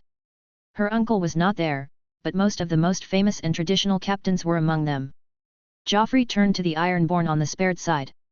"If anyone from that side escapes alive into your midst, you shall not live either." Hiss! The steam descended again. "Long live the Iron Islands, long live House Drum! Fight them!" The suffering Ironborn cursed loudly. "Cowards! Will you just watch your compatriots be slaughtered?" The other Ironborn all had complex expressions. In the areas not yet enveloped by steam, the Ironborn who were destined to die charged towards the high platform, towards the opposite side. King Joffrey's declaration still echoed in their ears. Baelor Blacktide, Lord of Blacktide, drew his sword and stabbed a captain to death. He recognized him. Ironborn must not shed each other's blood. However, at this time, they couldn't care less. Wet hair Euron covered his face in pain, unable to bear to see the scene. "Drowned God! Punish these unfaithful cowards and that evil, monstrous king! Turn them into worms!" Chapter 169. Sea Monster. Whoosh! A deep hum suddenly erupted from beyond the great hall, almost causing the stone walls to shake. Bang! Bang! Bang! The trembling sensation transmitted from the stone slabs beneath their feet, growing stronger and stronger. Everyone looked around blankly. The stone walls really started to shake. Wet hair Euron raised his head in surprise and hesitation, looking around. Did the drowned god answer his servant? The hall fell silent. Pike's horns blared, and the soldiers surrounding the great hall cried out in fear, their voices becoming more and more urgent, shrill, and desperate. "Monster! Monster! Sea monster!" The narrow window was instantly blocked by a climbing shadow, and a strong smell of the sea kept pouring into the great hall from the shadows. The great hall plunged into darkness. Only half a breath later, a great light burst forth from the dragon crystal token in the female messenger's hand. However, the light illuminated the darkness and horror outside the hall. Everyone's eyes were fixed on the window, incredulously examining the wriggling white flesh and teeth. Were these the suckers on a squid's tentacles? But they were too big. The window, the size of a human head, couldn't even show a complete sucker. Sea monster? Your Majesty, there's a big guy outside. The warlock who maintained the closed cage of the Great Hall reported in a low voice. Correct nonsense. The distance was already close enough to sense it with mental perception. Joffrey knew even more and more accurately. The sea monster, shaped like a giant squid, was at least hundreds of meters in size, and was wrapping its 8 tentacles around the entire main fort. 2 longer tentacles repeatedly contracted, ejected, and slammed against the outer wall of the Great Hall. Bang! Bang! Bang! Your Majesty! The warlock reported urgently, the stone wall is collapsing, and the divine grace is running out. Let go, let it destroy. Joffrey looked at the target location of the sea monster's impact. Crow's Eye Euron was right next to it. Was this Crow's Eye's trump card for returning early? A giant sea monster? There wasn't this part in the original book, how did he get it? Noticing Joffrey's gaze, Euron nodded politely. The gods are playing games, and wars are starting between kings. King Joffrey, who will win? Pa! The stone wall suddenly shattered, and sunlight and giant tentacles rushed into the Great Hall together. Curses and exclamations began to erupt. Everyone fled in a swarm to the other side of the Great Hall, preferring to be in close contact with the roasted corpses under their feet rather than approaching the sea monster. Only wet hair Euron stood there, fanatically shouting, "The drowned god is angry. He has sent messengers from the sea, he will punish all sinners who disrespect God. The curse of the kinslayer has come. Those who defy the drowned god will eventually fall into hell." Euron almost cursed everyone present. Crow's Eye Euron curled his lips. "Little brother, take a good look, this is the assistant I summoned." Euron pointed his hand. A huge tentacle suddenly shot into the crowd, wrapped around a large pile of corpses and a few screaming living people, and then sent them outside the stone wall, to the sea below. Shouts and pleas gradually moved away, gradually weakened, and disappeared completely after the last high note. The sea monster was eating, like a squid catching fish. People could imagine the scene. Euron expressed his thanks with a smile. "Thank you, King Joffrey. Cooked meat is rare in the sea, it is very satisfied and very excited." "No. The drowned god will never." Wet hair Euron had collapsed and was lying on the ground muttering blankly. Joffrey was calm. "You're not here," Crow's Eye said firmly. "This is not your real body. You are waiting at Storm's End to hunt the black stag. I saw it." "Another damn prophecy?" Joffrey cursed inwardly. "We can join forces. You and your gods, me and mine," Crow's Eye suggested with interest. "Stars weep blood, burning everything," Crow's Eye continued, "the end is coming, and then the world will be reshaped in the shattering, and everything can be changed. My Iron Islands, plus your 7 kingdoms, we can become the kings of the whole world." Everyone looked at the sea stone chair. No interest. Joffrey, who had been sitting upright, twisted his body, suddenly put one foot on the chair of the sea stone chair, propped his chin with one hand, and rested the other on his knee, leaning against the armrest, looking like a cynical person. "Why don't we play a game?" Joffrey raised his chin. "My people act as hunters, and you are the prey. If you escape once, I'll give you 1 more day to escape, how about that?" The Ironborn were instantly stunned. As it was now, it seemed that Crow's Eye had the advantage. "Ha!" Crow's Eye laughed first, then held his forehead, swayed back and forth, and laughed hysterically, "Ha ha ha ha!" The huge tentacles continued to grope for food. Gradually, some Ironborn began to join the ranks of ridicule, and then more and more. Joffrey didn't care at all. It was just that there were more traitors, which was just right for a more careful cleanup. And Crow's Eye? Although some unexpected things had happened to this guy, he was ultimately not a tense opponent. A sea monster wants to match the magic net? Joffrey didn't know who gave Crow's Eye the relevant prophecy. But he was very sure of one thing, what Crow's Eye saw was definitely not everything. After all, who would take the initiative to come and die? Joffrey glanced at the tentacles wrapped around the corpse, and a faint arc appeared at the corner of his mouth. The laughter, whether crazy or agreeable, lasted for a long time. After that, Crow's Eye straightened up again, put away his smile, and stared at Joffrey on the sea stone chair seriously and cruelly. The Ironborn followed closely and fell silent. King Joffrey, if I can't keep you this time, let these people around you be its food.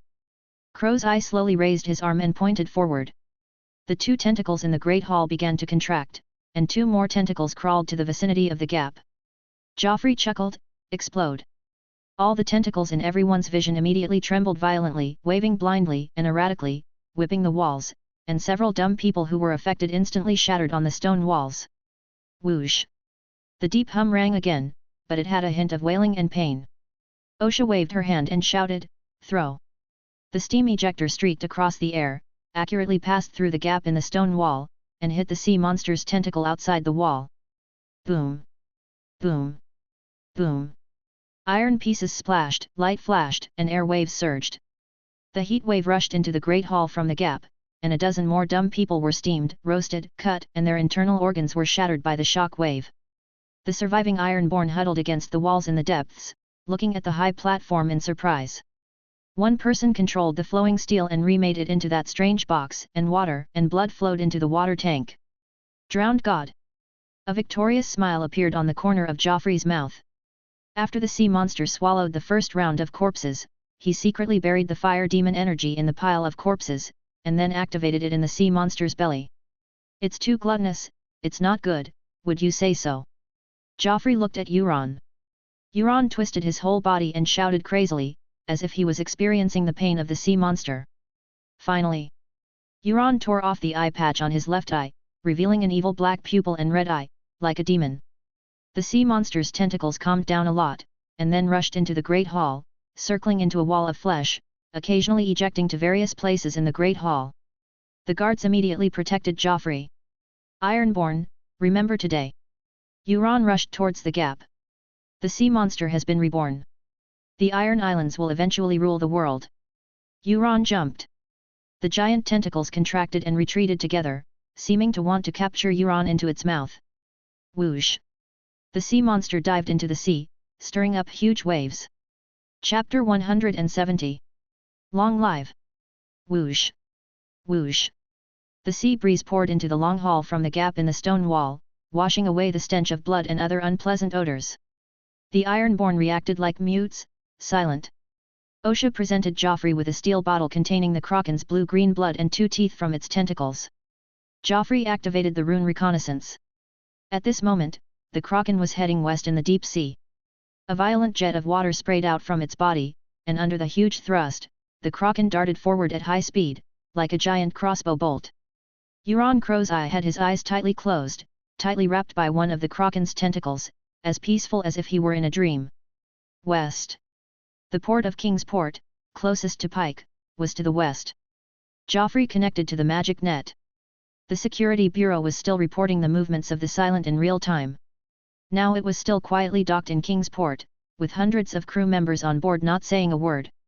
However, given the current situation, Crow's Eye could reach Kingsport in half an hour. The Silent was about to escape. That's good too. Joffrey changed his mind. With the Silent as such a conspicuous target, the Security Bureau would be able to fully monitor Crow's Eye, and it would be useless for him to run any further. As for now, it was time to wrap up the Iron Islands operation. Joffrey glanced lightly at everyone in the long hall. THES began to repair the stone wall, and the bright gap gradually closed. Witnessing this scene, the Ironborn were uneasy, especially those who had laughed with Crow's Eye. Who to kill and who to keep? Joffrey pondered for a moment and had an answer. He looked at the mutes abandoned by Crow's Eye. Those who want to live, kneel down immediately. The true God will forgive you and bestow divine grace. 5, 4, 3. The mutes from all over the world looked at each other, and many of them couldn't even understand the common tongue of Westeros. But the first companion to kneel conveyed the meaning through action. Several Andal mutes followed closely behind, and the others knelt down in a panic, even kowtowing and prostrating themselves. The countdown ended. 5 mutes became outliers in the crowd. Joffrey turned to the Ironborn. Originally, you were all safe and sound, but now look at you. Stand up now, be conscious, don't let people point you out. Dozens of Ironborn tremblingly left the crowd. The Holy Shield warriors walked into the middle of the Ironborn, singled out all those who dared not admit it, and executed these cowards among cowards on the spot. Single combat or group fight? Joffrey asked the Ironborn who had stood up.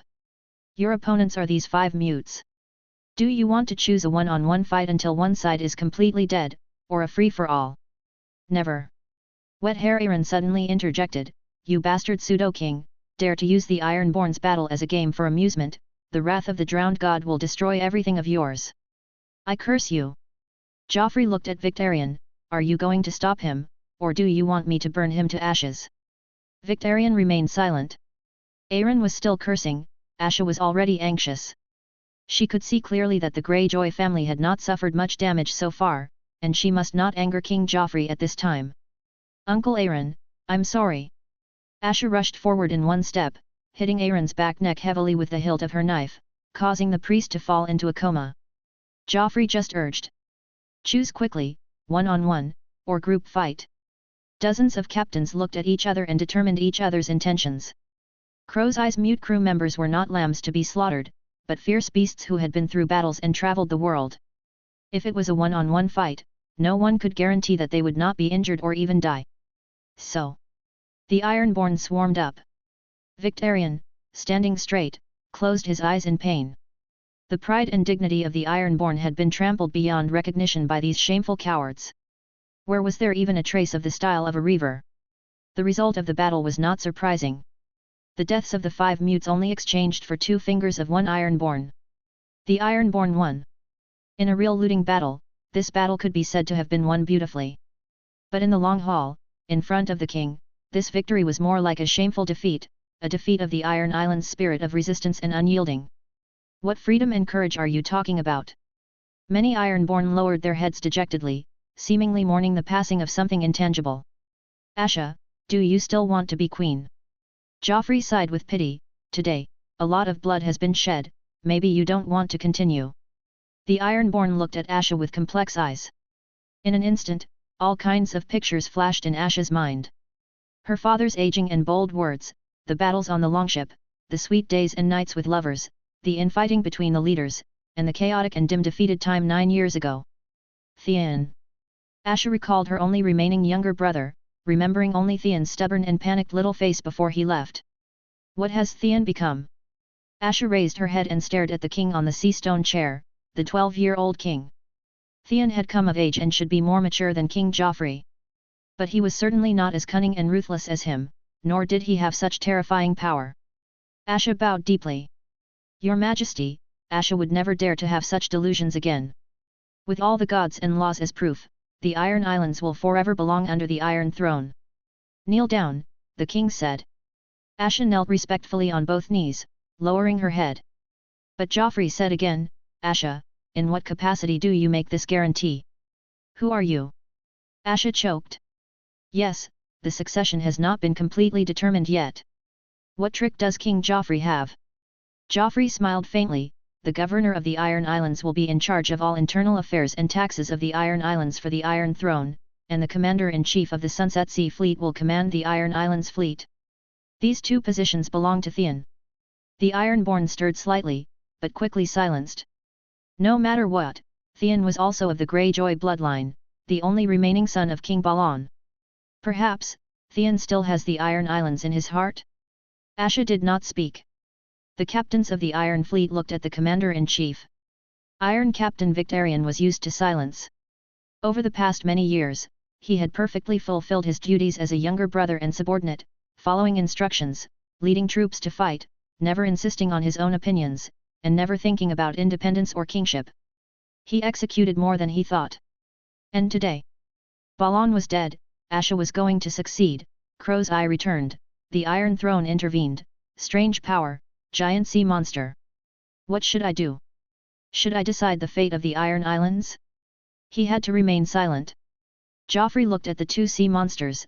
There are also vacancies for the positions of Duke Greyjoy and Guardian of the Sunset Sea. As a reward, you 2 can choose at will. Victarion obviously did not intend to speak first. Asha hesitated for a long time, and finally tentatively responded, if your Majesty does not abandon me, Asha is willing to inherit the title of Duke Greyjoy, to guard the Iron Islands for you and appease the million Ironborn. Joffrey ordered, from now on, you are Asha Greyjoy, Duchess. Asha respectfully prostrated herself, to serve your Majesty. Maiden Cole was the first to shout, "Long live Duchess Asha! Long live King Joffrey!" The other Black Wind crew members followed closely behind. The Ironborn gradually joined in, and finally converged into a unified shout and declaration. Long live! Chapter 171, A Carnival Feast. In the long hall, cups clinked and voices mingled. In a daze, it felt as if they had truly returned to yesterday's lively banquet. The main doors had been reopened. Slaves from Pike served pickled fish and roasted meats, filling every goblet to the brim. Nearly 200 captains and chieftains were seated once more at the long tables. Their numbers were still considerable, though not as crowded as the day before. The finger dance performance had been cancelled, but melodious music filled the entire long hall. The music was not played by the musicians of Pike, but emanated from a gemstone. Needless to say, it was another display of that wondrous power.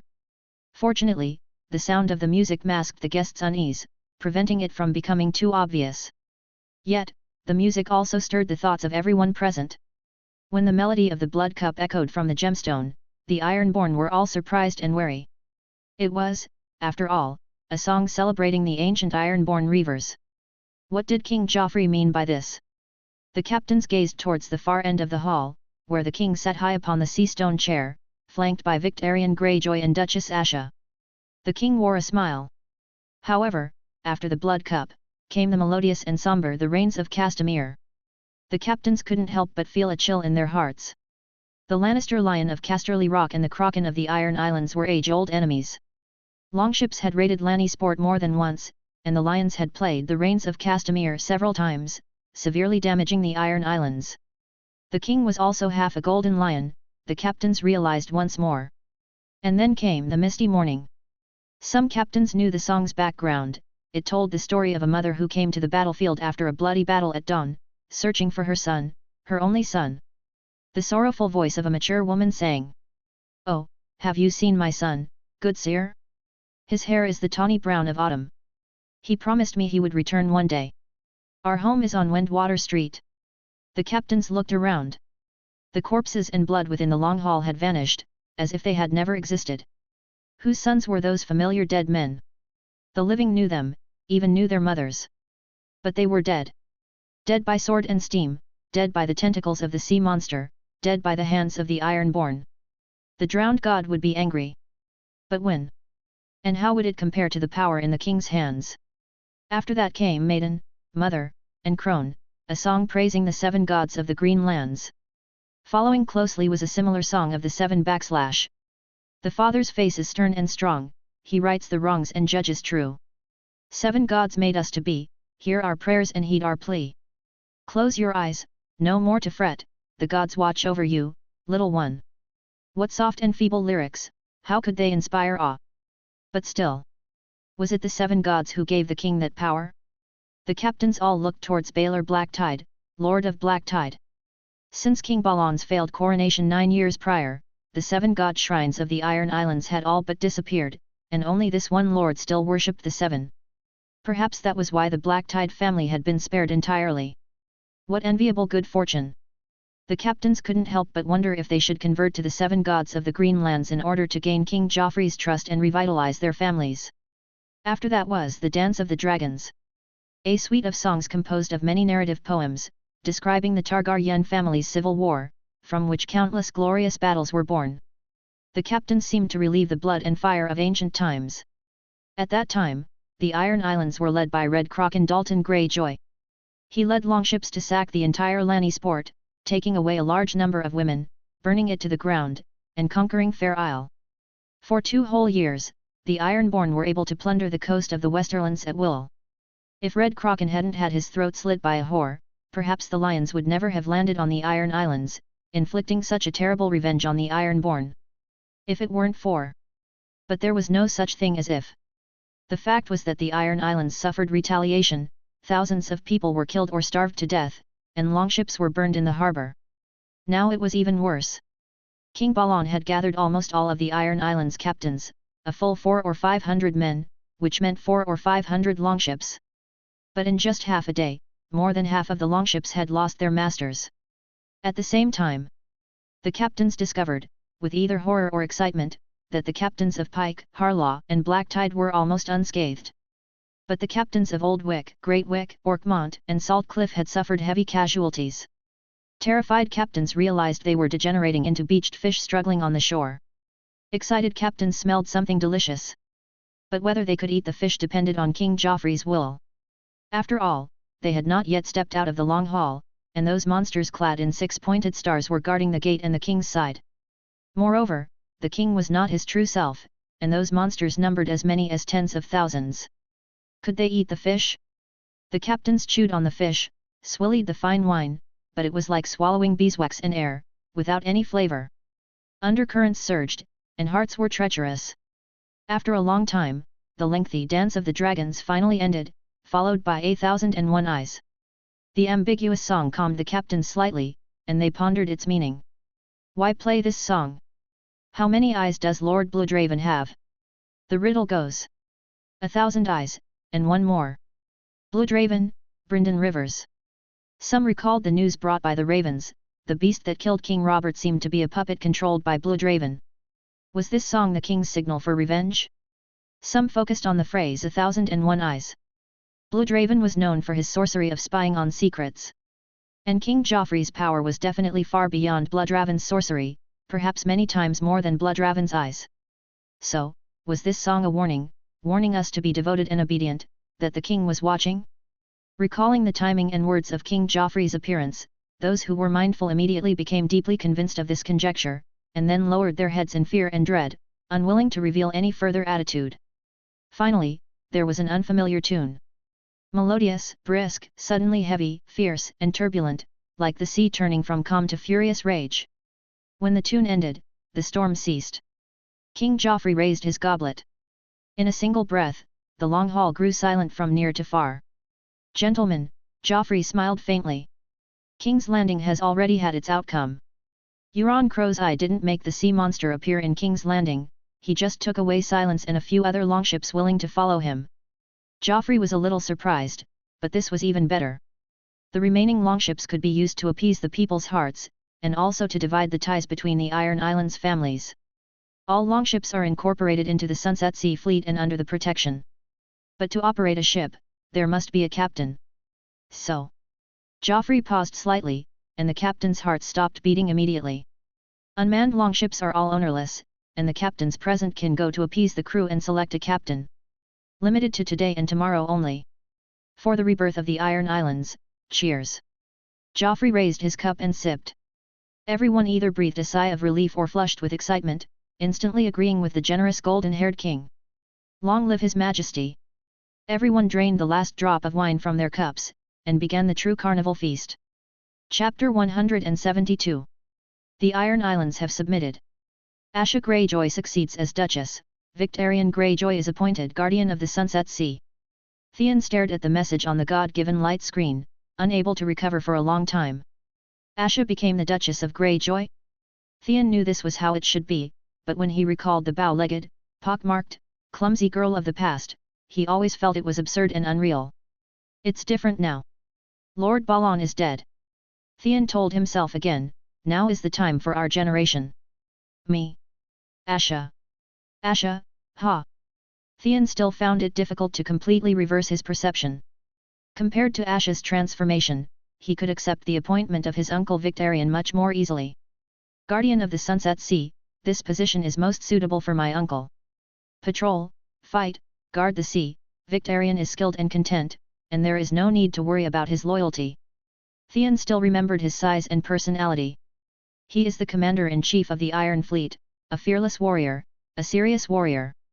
He is also a clumsy grey bull, strong, tireless, and loyal to his duties, but you can't expect him to win any races. Without a doubt, he would serve every lord as he served his father, with neither the ability nor the ambition to plot a rebellion, just like every younger brother who grew up in the shadow of his older brother. For others, the more people who humbly dedicate themselves like this, the better, but whether they are willing or not, younger brothers can only become like this in the end. There's no way around it, younger sons always get this treatment. Theon was just glad that he hadn't spent too long being tormented by his older brother Roderick and his second brother Maron. If he had continued to endure Roderick's drunken slaps and Mairon's vicious taunts and endless lies until adulthood, Theon couldn't imagine what he would have become. The Starks of Winterfell were much better. Theon didn't know why he thought of the brothers in that ice fortress. Robb, the eldest brother, maintained his majesty well, but he didn't beat or scold Bran all day long, but rather doted on this younger brother quite a bit. It was Lord and Lady Stark, Old Nan, and Maester Luwin who taught Bran to respect his elder brother and fulfill his responsibilities, and the methods could be called gentle and considerate, like soaking in a hot spring, like a warm breeze blowing on his face. Theon sometimes couldn't help but envy or even resent the Starks' relationship. The Greyjoys of past generations rarely had such harmony. But he would occasionally use malicious speculation to comfort himself. At least he could see Roderick and Meryn's ugly faces clearly, and know who was hindering an enemy of his realization of power, honor, and the future. And Bran? A warm dream, love, affection, and responsibility bind Bran. This kid probably won't be able to see the truth in his entire life, and will only smile and assist Robb, who inherited Winterfell, and probably think he is so happy and satisfied. How could Bran have imagined that he might inherit Winterfell and become the next Lord Stark? They are such a harmonious and happy family. Bran was born to be his elder brother's vassal and assistant, and spend his life peacefully under his elder brother's protection. Even at Bran's age, who has a free mind, he only dares to dream of being a member of the King's Guard. How much difference is there? It's just changing the object of service from Winterfell to the king. Now, Bran is about to fulfill his dream. Theon pitted and mocked. Nevertheless, the warm and peaceful daily life of the Stark family often allowed Theon to experience another world, the world of the Green Lands. However, the warmth of Winterfell did not shine on Theon. Lord Eddard allowed Theon to grow up with his children, trying to play the role of a father. The long time spent with Robb almost made Theon regard him as a younger brother. But Theon was never one of them. Everyone in the city, from Lady Stark to the lowest kitchen boy, knew that he was a hostage used to ensure his father's good behavior, and they treated him as such. Even the bastard Jon Snow enjoyed better treatment than him. Theon was most upset about this. That bastard was gloomy and very sensitive to any ridicule, especially jealous of Theon's noble birth and Robb's attention to him. Mutual contempt made their relationship obviously not very good. In fact, the disputes and competitions with Jon Snow ran through Theon's entire time in Winterfell, and instead became a kind of seasoning in his life. Now the two of them are serving in the King's Guard at the same time. I really don't know what kind of unlucky fate this is. Thinking of this, Theon finally smiled slightly. The future of the two people is already completely different, one travels the sea, and the other stays where he is. Jon Snow is just the castellan of the dilapidated Eyrie, and he is only temporary. How can he compare with his entire Iron Islands? It is already a great fluke for a bastard to lead the 6th Regiment of the King's Guard. Although Theon's 7th Regiment is about to be disbanded, 1,000 holy warriors will go to the Iron Islands with him to take office, assist him in controlling the Iron Islands, absorb the Iron Fleet, and serve as the backbone of the Sunset Sea Fleet. At that time, the Sunset Sea Fleet with hundreds of warships will make the 7 kingdoms tremble. I will achieve feats that the Iron Islands have never touched. I will conquer the Stepstones, conquer the free trade city-states, conquer Karth and Asai, conquer the unknown other side of the Sunset Sea. I will become the most legendary kraken. For this, even if it means enduring Ash's inheritance of the Greyjoy glory and name, and even staining his hands with the blood of the Ironborn, he will not hesitate. For this, we must complete the last mission. Theon took a deep breath, looked up at the depths of the rainforest ahead, the Mistwood Castle which was integrated with the Green Forest and the Misty Haze. Forest and Mist, Mistwood Castle is named for this. Although it is only a few dozen steps away from the city wall, what Theon saw was still a green scene, and he would lose sight of the target if he was not careful. The rainforest is like this. Theon was no longer surprised by this situation. This vast forest in Cape Wrath is humid and rainy, and the soil is fertile and soft. Cedar, hemlock, maple, oak, redwood, sentinel trees, soldier pines, and worm trees thrive here, and the perennial mist provides good cover for the rainforest castle. The King's Guard, most of whom were orphans from King's Landing, were initially not used to this combat environment, and even almost caused casualties. Fortunately, with the intelligence support of the Security Bureau and the treatment of the priests, after conquering the fortresses according to plan, the warriors of the 7th Regiment gradually adapted and became more than capable. Mistwood Castle is the last fortress. After taking Mistwood Castle, the entire Cape Wrath will be completely recovered. After that, Theon and the 7th Regiment will take a boat to Arbor from Weeping Town, and then return to the Iron Islands with the royal fleet of Arbor. Along the way, we have to hunt another kraken. Uncle Euron. Sir Theon, look, the Mistwood Castle's raven has been released. Adam Whitehead reminded softly. Theon knew that Countess Marianne Merryweather of Mistwood Castle was an old woman with many children and grandchildren, so it seemed that this battle would take a little longer. He spread his hands, clean and without any blood stains. Open fire. Theon knew what to do. There is no need to end the battle in a hurry, clean it up carefully, there must be many rebels in Mistwood Castle. Having done these tasks now, Winterfell has completely become a thing of the past, and the Starks will only become more estranged and contemptuous of him. Only the Iron Islands are left. Chapter 173, Hidden Crisis. The Iron Islands. Kingsport was a chaotic scene of longships and blaring horns, a cacophony of noise. It felt like a sea battle was about to erupt. The reason was simple, laughable, and yet, very real. The captains, having departed the investiture feast at Pike, couldn't wait a moment longer. They spurred their horses into a frenzy, arriving at Kingsport by evening, each determined to be the first to claim their desired spoils. However, the arriving captains, unable to agree on the division of spoils, were already engaged in fierce disputes over the prey they coveted, even before setting foot on deck. Amidst the curses, arguments, and enticing words, shocking information was revealed. Many captains had perished at Pike. Asha was about to be crowned when Euron Crow's Eye, with the kraken in tow, stormed into the great hall, wreaking havoc. A true kraken, hundreds of feet long. King Joffrey of the Iron Throne suddenly appeared, using a mysterious power to repel the kraken. Asha had become a duchess under the Iron Throne, while Victarion, the commander of the Iron Fleet, was now something called the Guardian of the Sunset Sea. Most importantly, the longships that had lost their captains were to be distributed among the surviving captains. Why should that be? The crewmen who didn't see their captains among the survivors were panicked and enraged. To them, the captain was not just a captain, he was likely their father, brother, uncle, or the elder or lord of their family. Even if the captain was dead, the longship was still the family's wealth, to be inherited by the family's sons and nephews, inviolable. After a brief period of chaos, the longships that had lost their masters began, one after another, to release their mooring lines, raise their anchors, unfurl their sails, and row their oars. The smaller longships, which had been peacefully resting on the pebble beach to the north, now saw their crewmen calling to each other, gathering their numbers, and working together to lift the longships back into the water, or simply pushing them off the beach and into the sea, setting sail. They were trying to escape. How could the captains allow the fish meat delivered to their mouths to jump back into the sea? Thus, the longships that still had their masters were also set in motion at the captain's commands, intercepting every longship that tried to leave the port. At first, it was negotiation and persuasion, coercion and enticement. Then came the insults and curses. As the two sides approached, they began to use their hulls to block each other, even resorting to the rams at the bows of their ships.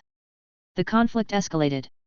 Seeing that the longships were about to truly shed blood, Asha, standing in the castle on the hill, could no longer sit still. "Your Grace," Asha said, looking at the vacant-eyed, stone-faced Joffrey beside her, "can you hear me, Your Grace?" In the next instant, the vitality and vibrancy suddenly returned to the body before Asha. "There's a bit of trouble at Storm's End." "What's wrong?" Asha struggled to hide her shock and surprise at this strange phenomenon. "Please, think of a way. If you let the port continue to descend into chaos like this, your fleet will inevitably suffer losses in warships and personnel." Joffrey smiled softly. "What difficulty is there in this? You go. Tell those crewmen that anyone who disobeys orders will be regarded as a traitor, and not only they themselves, but their wives, children, brothers, and families will be utterly destroyed, with steel and fire. The Greyjoy family has ruled for so many years, surely it still has this much authority." Asha widened her eyes, speechless. Joffrey pursed his lips, and Osha, who was guarding behind him, immediately handed Asha his command token. "You've experienced the effect of this token before. Have Osha go with you as well, and I guarantee that everyone in Kingsport will be able to hear you clearly." Asha hesitated, holding the token. Joffrey, however, turned his body away indifferently, admiring the scenery within Kingsport from the window. Wasn't the reason for giving up these longships, which could have been taken for his own use, precisely for this scene before him? The Ironborn were slaughtering each other for their own benefit, abandoning tradition and the teachings of the drowned god. The strength of 20 people was ultimately insufficient. But the massive entanglement of interests involving 200 or 300 longships would make it impossible for the Iron Islands to unite and make a major decision to change course. Until the invincible royal fleet arrived. The cannons roared, divine grace shone, and then it would be effortless to shape the Iron Islands however he wanted, at his whim. Joffrey's energy was mainly focused on Crow's Eye. In half a day, the Silence and its accompanying longships had already left the Iron Islands area from the south, heading towards the Westerlands at full speed, seemingly aiming for Fair Isle. It was worth noting that Crow's Eye was currently guzzling a thick blue liquid, presumably the shade of the evening produced in Karth. The Karteen warlocks drank large amounts of shade of the evening, causing their lips and even their entire bodies to turn blue. It was said that its taste would change with each swallow, bringing the drinker visions, prophecies, and magic. At the same time, the kraken beneath the sea did not closely follow the ship's progress, but rather roamed and hunted nearby, and even showed signs of breaking away from the group. Joffrey couldn't help but wonder. Perhaps Euron Crow's Eye couldn't fully control the kraken. At least, controlling it was difficult and required strict conditions. This could also explain why Crow's Eye chose to flee and didn't allow the kraken to appear in Kingsport. So, Crow's Eye's target was Fair Isle? Would he let the kraken appear there? And where did the kraken originally live, and how many years had it lived? Joffrey was much more interested in the kraken.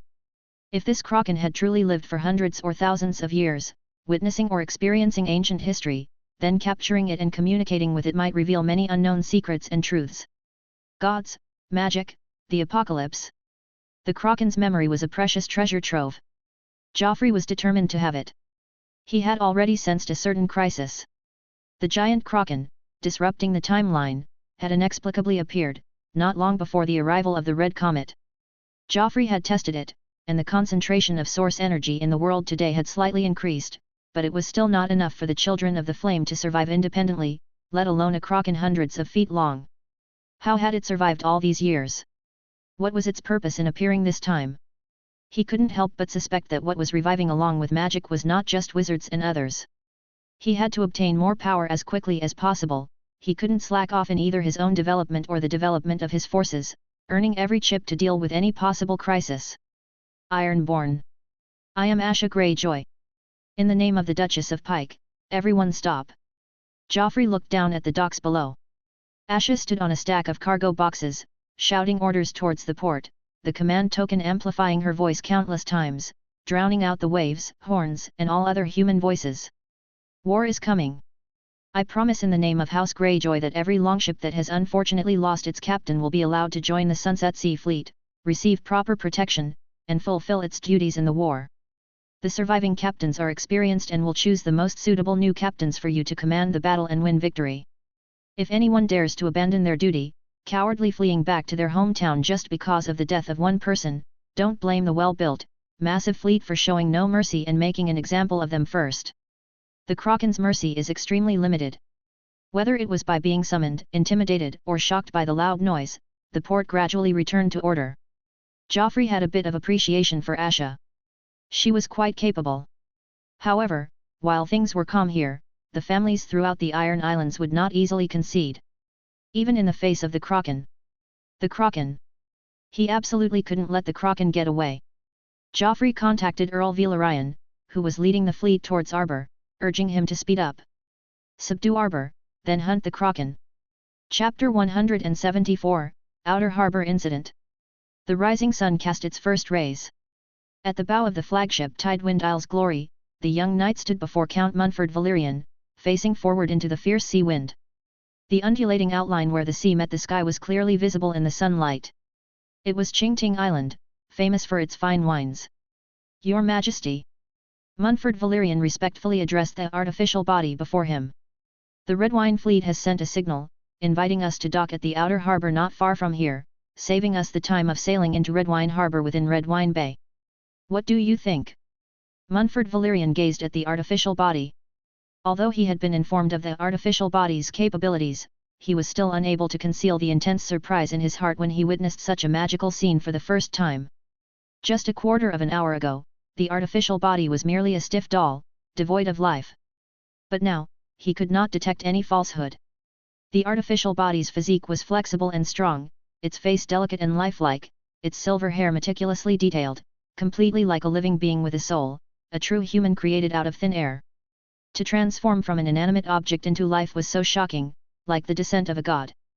Joffrey, in disguise, looked around. The Red Wine Fleet's 200 warships were escorting them on either side a few hundred meters away, with Earl Pakester Redwine's flagship Qingting Queen among them. A grand welcome, or wary surveillance? Probably both. Joffrey looked ahead again. The bustling outer harbour was slowly approaching, and the shadows of ships along the way were becoming more and more numerous, bigger and bigger. Large sailing ships for trade, rowing boats, flat-bottomed boats for transporting wine, and whaling ships either setting out to sea or returning, hundreds and thousands of ships of all sizes crisscrossing, forming a prosperous harbour scene that could not help but elicit admiration. However, dock at the outer harbour? Joffrey did not intend to accept this so-called invitation. As everyone knew, although the outer harbour was the largest port on Qingting Island, it provided ample docking, rest, and trading locations for merchant ships arriving from distant free trade city-states and beyond. But the Redwine family's most important port was Redwine Harbour in Redwine Bay. Red wine, the meaning of which was so simple and clear. As descendants of Garth Greenhand's son Gilbert of the Vines, the Redwine family, known for their winemaking, clearly had a special fondness for grapes and red wine. Their coat of arms depicted grapes, the island's largest river was named the Red Wine River, the harbour at the river's mouth was Redwine Harbour, and the bay facing the harbour was also called Redwine Bay. And these places lived up to their names. The Redwine River flowed from south to north into the sea, irrigating half of Qingting Island's land along the way, nourishing countless grapevines. Redwine Harbour was the Redwine Fleet's main base, with many ships and fishermen working and living there. Redwine Bay's geographical location was even more advantageous, surrounded on three sides by Qingting Island, with another small island standing in the center of the sea to the north, truly a fortress on all four sides. The Redwine Fleet stationed here therefore gained a great advantage. By simply sending ships to guard the island and the waterways on both sides, the fleet within the bay could be guaranteed safety, calmly responding to any unfavorable situation. For the powerful Redwine Fleet, facing the enemy head-on and guarding the gate to their home base was by no means difficult. Redwine Bay thus became a kind of solid fortress. In this situation, the Redwine family's obsession and desire to monopolize Redwine Bay was naturally not difficult to understand. They certainly did not want outsiders to invade their home base. The question was the king to whom the Redwines swore allegiance an outsider? Was he someone they could refuse? Joffrey voiced his question to the fleet commander beside him. Haven't Horace and Hobber already sent the Qingting Queen? Does Earl Pakester still dare to keep you out? The role Joffrey played was only that of a knight. The fleet's nominal leader was still Munford Valerian. Munford Valerian understood His Majesty's meaning. The power of the ship cannons was unmatched, and the Redwines should be respectful and accept all conditions. The powerful warships of the past were no longer worth mentioning. He looked at the Qingting Queen, its blue sails painted with purple grapes catching the sea breeze, the huge three-masted rowing warship's oars flying, full of momentum. However, just one or two cannonballs would be enough to destroy it. Munford Valerian had no doubt about this fact, and he also knew that the Redwine twins were equally aware. So why was it still like this? He could only guess. Perhaps, words are not enough to immediately change people's long-held beliefs. Earl Pakester is, after all, old and stubborn, which is normal. Munford Valerian quietly glanced at the king's expression, unable to discern anything. Furthermore, the Redwine twins have spent many days in King's Landing. Earl Pakester may feel that they have been changed. Lies filled the world and never dissipated, past, present, and future. Joffrey understood. So, they were just unwilling to believe reality, even if it came from their own sons' mouths. Of course, it was also possible that they were hesitating, probing. In any case, hearing was not believing, seeing was believing, so let him see with his own eyes just how magical reality was, and cut off all delusions from now on. It was a good time to let magic completely show its face to the world, and no longer hide it. The more Joffrey thought about it, the more he felt that it was the right time. Renley was about to set off in the next 2 days, and with these rebels taken down, the overall situation of the Seven Kingdoms would be under control. At that time, the construction needs of magic would inevitably be even greater, and it was time to let more people witness the future and join the great cause. starting with Qingting Island. Looking at the many seagoing ships and sailors near the port, Joffrey sighed with satisfaction. Signal the Redwyne fleet with flags. He pointed to a barren hill next to the outer harbour. Tell them that we have a gift to present, and invite them to witness the ceremony. The location is there. And then, a volley of ship cannons. A friendly warning. A declaration expounding the glorious future. Yes, Your Majesty. Munford Valyrian immediately complied. The Tidewind Isle's glory took out its colourful small flags, waving them in a regular crisscross pattern, delivering the message. Reading flag signals was not difficult for any ship. The Redwynes on the Qingting Queen quickly understood the intention of the visiting royal fleet. A gift. Earl Pakester frowned and pondered. Horace and Hobber exchanged glances, with the same premonition in their hearts. Hey, is it that? Horace connected with Hobber in the Divine Grace light screen, silently communicating. Hobber sent a message, that's good too. We don't have to waste our breath anymore, and get scolded by Father. Action is more useful than words. Qingting Island Fleet. Horace only sent half a sentence. After that, the two brothers looked at their old and thin father at the same time, their moods both heavy and relaxed, with longing, and also hidden sadness. The two fleets stopped at the edge of the outer harbour. Countless ships, labourers, and merchants watched curiously from the sidelines. Woo! A long whistle. Immediately afterwards, a thunderous roar sounded on the 60 warships, and steel flew. Boom! The entire hill was shrouded in a shockwave, the vibration reaching all the way to the outer harbour's pier, startling most of the people into prostrating on the ground, begging for divine forgiveness. In an instant, flashes, heat waves, loud noises, gravel, and earthquakes came one after another. Like the end of the world with thunder and fire. Chapter 175. The golden light of the setting sun spilled across the world. Standing atop the castle and looking north, every scene in Redwyne Harbour was tinged with a glorious hue. The Redwyne fleet and the royal fleet were intimately docked together, indistinguishable from each other, only their drooping sails and flags showing the difference. Fishermen in the bay steered their small boats towards the shore, labourers and merchants on the docks were still busy, and the low houses along the coast had already begun to emit smoke, as if calling the men home for dinner and an early rest. To onlookers, this was undoubtedly a harmonious and beautiful picture. And it certainly had an audience. High above, within Redwyne City on the hillside, a young knight was leisurely admiring the beautiful scenery from the top of the tallest tower. The girl was gazing at the young man, spellbound. As if enchanted, she simply couldn't hide the intense feelings in her heart. They had only met for half a day. Could this be love at first sight, a romantic love between a maiden and a knight? She blushed with shyness. Fortunately, he remained gentlemanly silent beside her, offering no reaction. She quietly calmed her emotions, and after a few breaths, couldn't help but glance at him again. The sunlight streamed in from the west, illuminating the exquisite contours of the boy's profile. Several arcs combined perfectly, forming an alluring shadow, a comforting shadow, a shadow she couldn't forget. His silver hair merged with the golden light, presenting an even more brilliant and mysterious hue, as if it held all the treasures of the world. Most breathtaking of all were his laughing, amethyst-like eyes. When her father brought the guests to greet her, she gracefully offered proper greetings, expressing her blessings to Earl Montfort Valyrian and welcoming Sir Rabar Royce. And then it was his turn. The moment his eyes smiled at her, she felt as if she had fallen into a dream, with scenes of romance, marriage, childbirth, raising children, and peaceful slumber flashing rapidly through her mind, as if she had lived a happy and fulfilling life. This must be a sign from the gods, she was certain. So she lost interest in the lavish banquet, reluctantly fulfilling her obligations before leaving her seat, closely following his figure. When he sat alone, she would approach him to strike up a conversation, hoping to increase their understanding of each other. When he chatted with the servants or knights in the castle, she would act as an audience, encouraging her father's men to speak their minds without worry. If he wanted to sample the food, she would carefully and meticulously introduce each dish and pastry.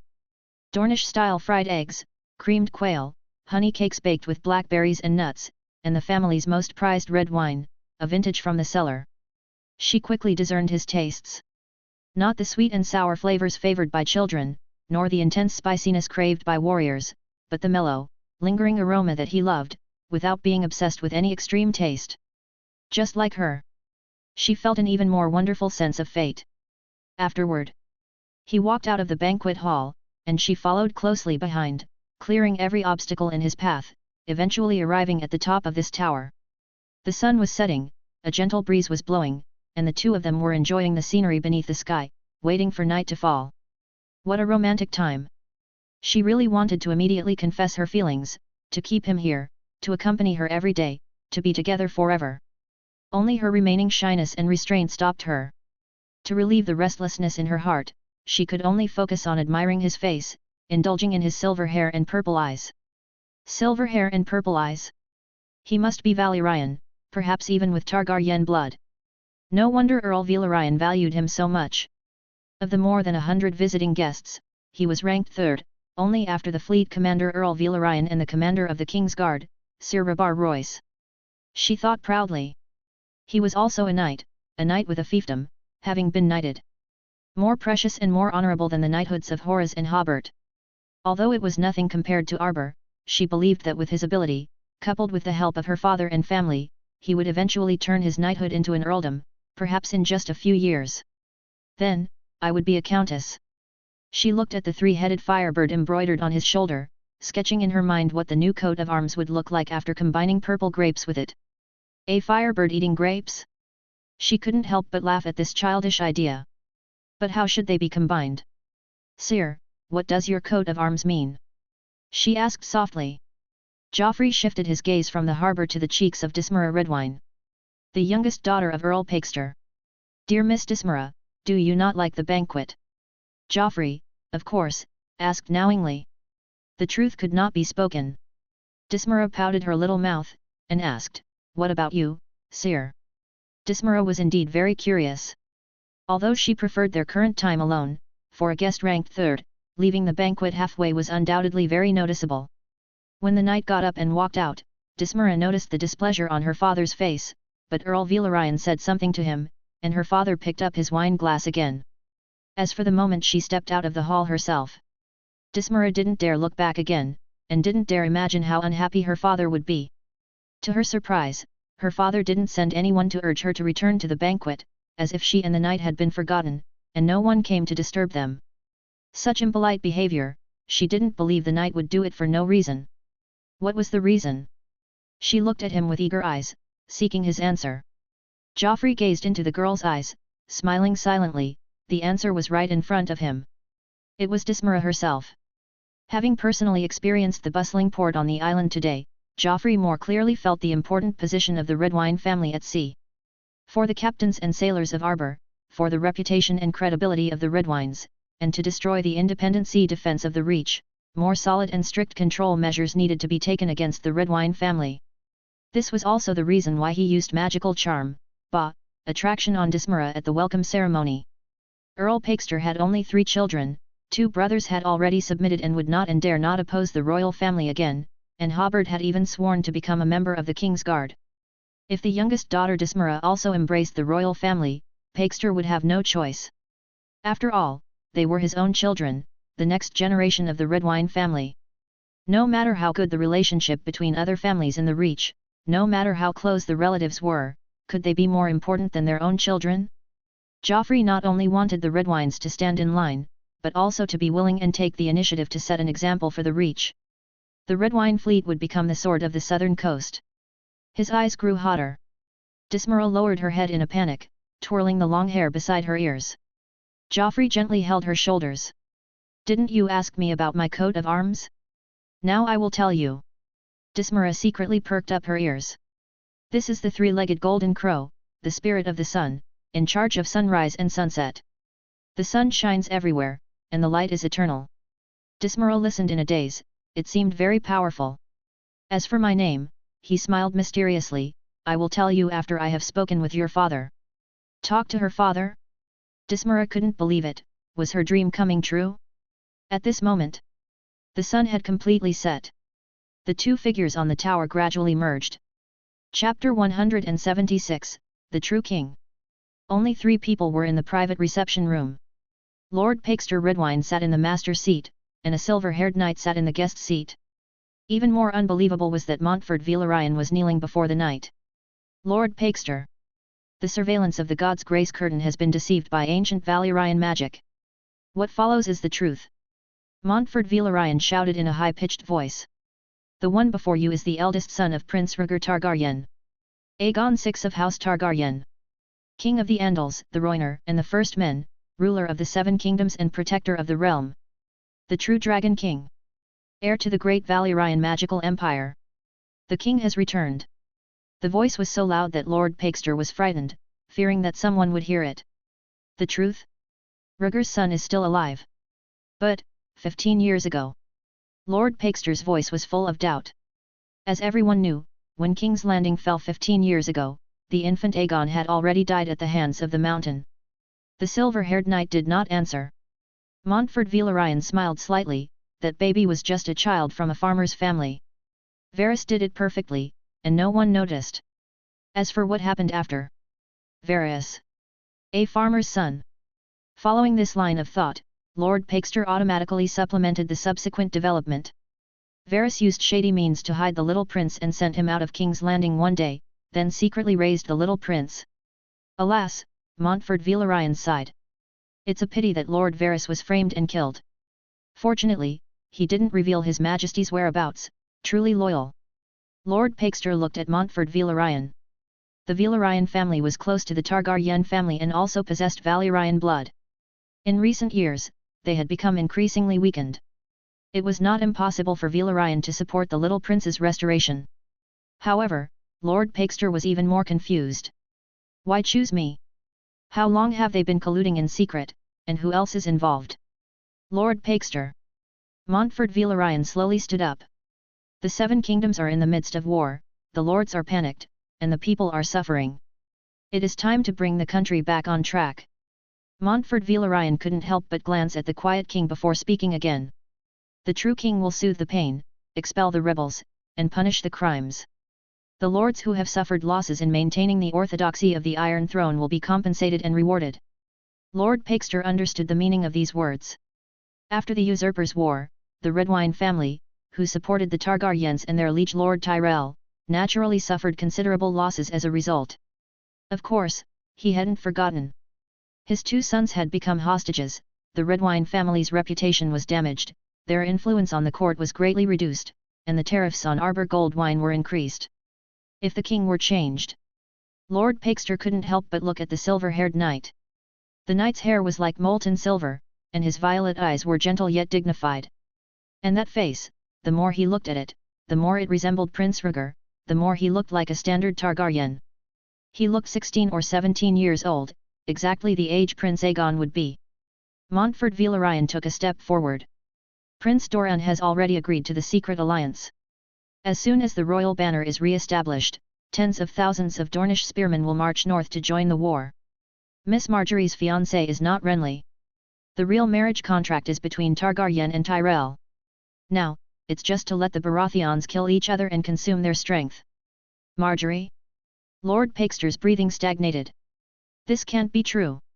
Montfort Velaryon continued, we all know the power of the shipboard cannons. Gods bless us, both armies of the Baratheons are gathering towards Storm's End. Storm's End by the sea, they will fight there. At that time, the fleet will turn against them. Lord Pakester recalled the tragic state of the hill in the outer harbour, as if he had seen the bodies of countless soldiers shattered. Shipboard cannons. But this did not make him decide to join Prince Aegon's command, but made him even more hesitant. Shipboard cannons. Such a terrifying weapon was the work of King Joffrey. Although he had only learned a few pieces of information from visiting guests, he was already filled with awe for the king's divine power. Who knew what other terrible powers King Joffrey possessed? Could a rebellious fleet defeat the divinely blessed King Joffrey? And the reliance of this fleet was still the power bestowed by the king. Moreover, even if the prince's identity was real, how could it be proven, how could it convince the Seven Kingdoms? Lord Pakester looked at the prince. The emblem on your chest doesn't seem to be a dragon.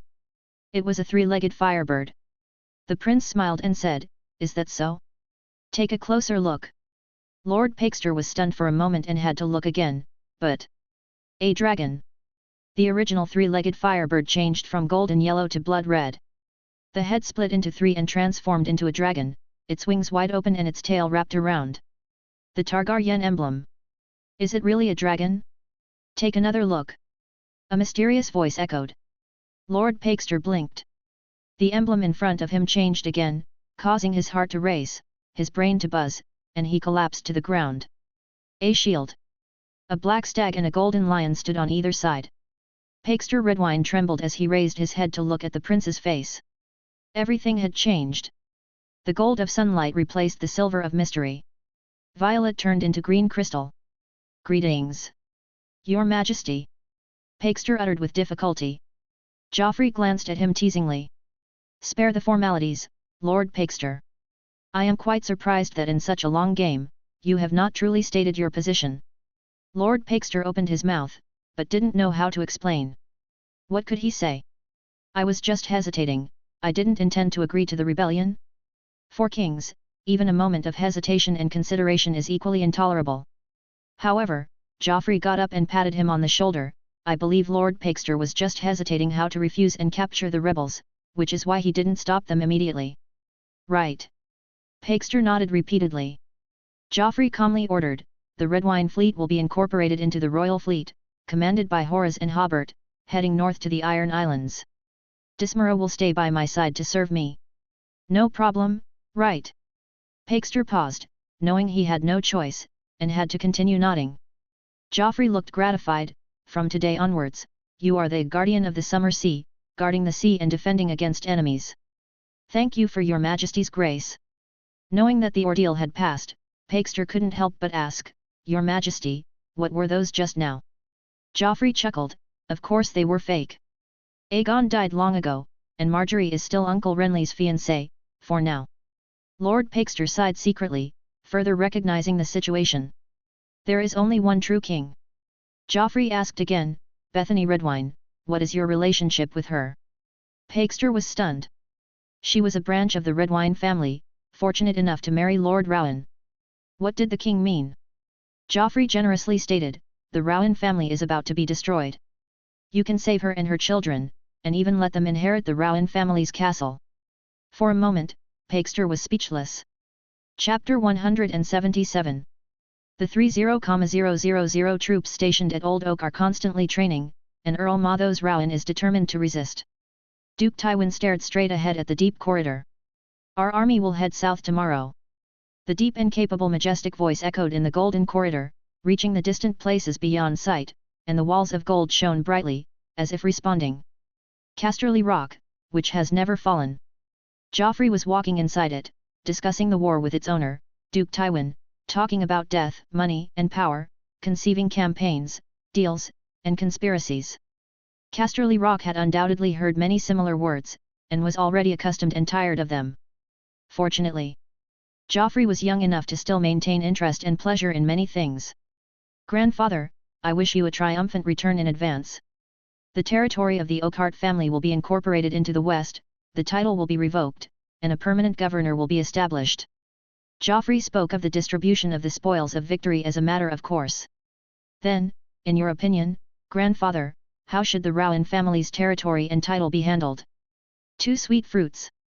The Oakhart family resides in Old Oak, and its territory is located on the coast of the Northern Reach, bordering the west, guarding the coastal avenue, and close to the Shield Islands, Highgarden Sea defense line, which can be called the northern city wall of the Reach. Taking it down would disintegrate the Reach's independent defense, and the west could directly penetrate Highgarden, bringing troops to the city, making it impossible for the Tyrell family to respond calmly. The Rowan family of Golden Grove is even more remarkable. Its fiefdom almost includes the entire northern Reach, with many vassals and loyal knights, not much worse than the liege Lord Tyrell. In addition, the Rowan family has a long history, noble bloodline, prestigious reputation, and good relations with the Tyrell, Hightower, Redwine, and Tarley families, who are married and support each other. Regardless of strength or reputation, among the hundreds of earls in the Seven Kingdoms, the Rowan family is definitely in the top 10. However, Duke Tywin answered irrelevantly, Lady Yvonne Oakhart has many sons, and Tyrell is likely to support one of them to claim the inheritance of Old Oak, placing the royal family in the west in a dilemma. Joffrey shook his head gently, there is no need to worry at all.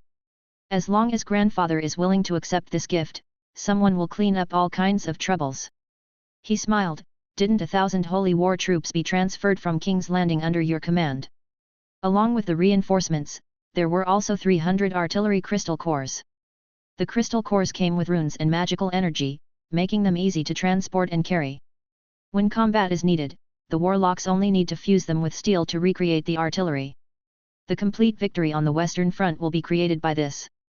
Even so, Duke Tywin appeared quite cautious. The Reach will not willingly accept it, and all surviving families will maintain a strong vigilance or hostility, and the kingdom will still not be peaceful. Tywin looked at Joffrey. Why not leave an unmarried Oakheart girl to inherit the title? We can find her an excellent husband. A long tradition. Rule the partner's fiefdom as a husband or wife, allowing power to transition smoothly. But this does not satisfy Joffrey. In his plan, Old Oak should have greater changes after the war. Rainhouse was the beginning of the governor, and Old Oak was a further test, not granting titles, only setting up officials, and the personnel were completely appointed by the royal family. This is also why Old Oak is to be included in the administration of the West. Limiting the inevitable disputes and conflicts to the level of the Reach and the West, the royal family can remain aloof and take sides as a referee to achieve the desired goal. Duke Tywin is unwilling to play the villain? Or did he realize the destruction this would cause to the noble feudal system? As a duke, he resisted, rather than supporting the royal centralization as an elder. Joffrey kept walking. Grandfather, don't you want the West to expand its territory? If this method is adopted, what reason does Old Oak have to be the Reach? Tywin and Joffrey walked side by side. The West, the Reach, are just names. As long as Old Oak is in our hands, its nominal affiliation does not matter. Besides, Duke Tywin said meaningfully, isn't it all under the rule of the Iron Throne? Joffrey sighed. Grandfather, you naturally understand that the territories under the Iron Throne are very different. Joffrey directly pointed out the comments. Like the West, which is as close to the royal family as a family, plus the families and fiefs that directly pledge allegiance to the Iron Throne, these can be regarded as the loyal forces of the royal family. Most of the lords in the north, Riverlands and Vale are not at odds with the royal family, and can barely be regarded as allies. The Reach and the Stormlands are even stronger challengers to the royal family, one wants the throne, and the other wants to return to the court and seize real power. As for Dorne, it is drifting outside and is hardly considered a vassal under the throne. Joffrey spoke eloquently, without any evasion, as if he really regarded Tywin as a close elder. Grandfather, should we let this situation continue? Joffrey's eyes were earnest. Aegon the Conqueror's 3 dragons failed to conquer Dorne, nor could they make the 7 kingdoms sincerely submit, so they had to maintain the status quo and govern the kingdom with the help of the lords. But now it's different. We have a more powerful and precise force than dragons, enough to bestow grace on everyone, so that the world will submit. If such a great opportunity is wasted, the gods will not allow it. Joffrey's tone was firm. Grandfather, don't limit your vision to Casterly Rock. The 7 kingdoms, Essos, and a wider unknown world, our journey is endless. Every word showed his great confidence. It is no wonder. The God-given light curtain and various magical powers are undoubtedly a crushing blow to this era. How could he not be confident? Duke Tywin did not respond. The two continued to move forward, and every step on the golden stone floor was clearly audible. The field of vision gradually widened. This is a spacious palace. Hundreds of mighty armors of various shapes, ancient or shiny, are displayed in the niches carved on the rock walls. Hall of Heroes. Joffrey knew that behind each armor was buried a brave Lannister knight, duke, or king who died in battle. Boom! Bursts of thunder came from the ground, and that was the roar of the tide. Duke Tywin stopped in front of a bronze armor. Joffrey approached to examine it. Time had left countless traces on this armor. Even with careful maintenance, the armor was already covered with copper rust and mottled armor pieces. Joffrey Leighton. Duke Tywin said. Have you heard of him? Joffrey nodded slightly, an Andal knight thousands of years ago, who married the only daughter of King Jallo III of Casterly Rock, and later changed his name to Joffrey Lannister, crowned as Joffrey I, and ruled the kingdom of Casterly Rock.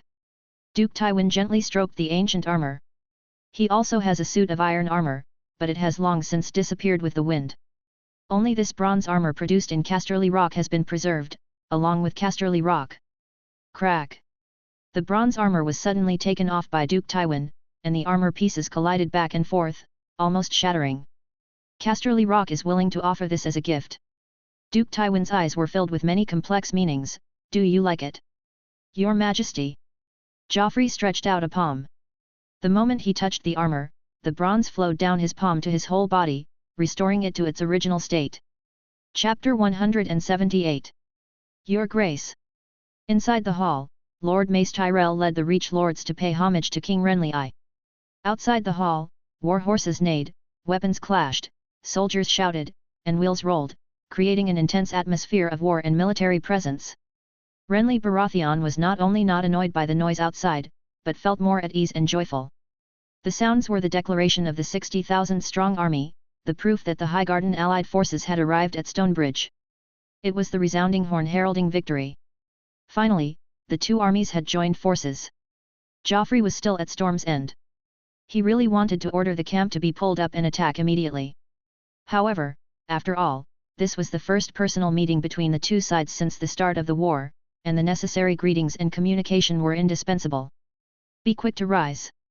Renley Baratheon walked down from the throne in a friendly manner, with a smile on his face, and personally helped up his fiancée's father. The lords and generals rose accordingly. After that, servants came from the dark corners and passages to the guests, offering fine wine and food, playing music and performing programs. The grand farewell banquet opened at this moment.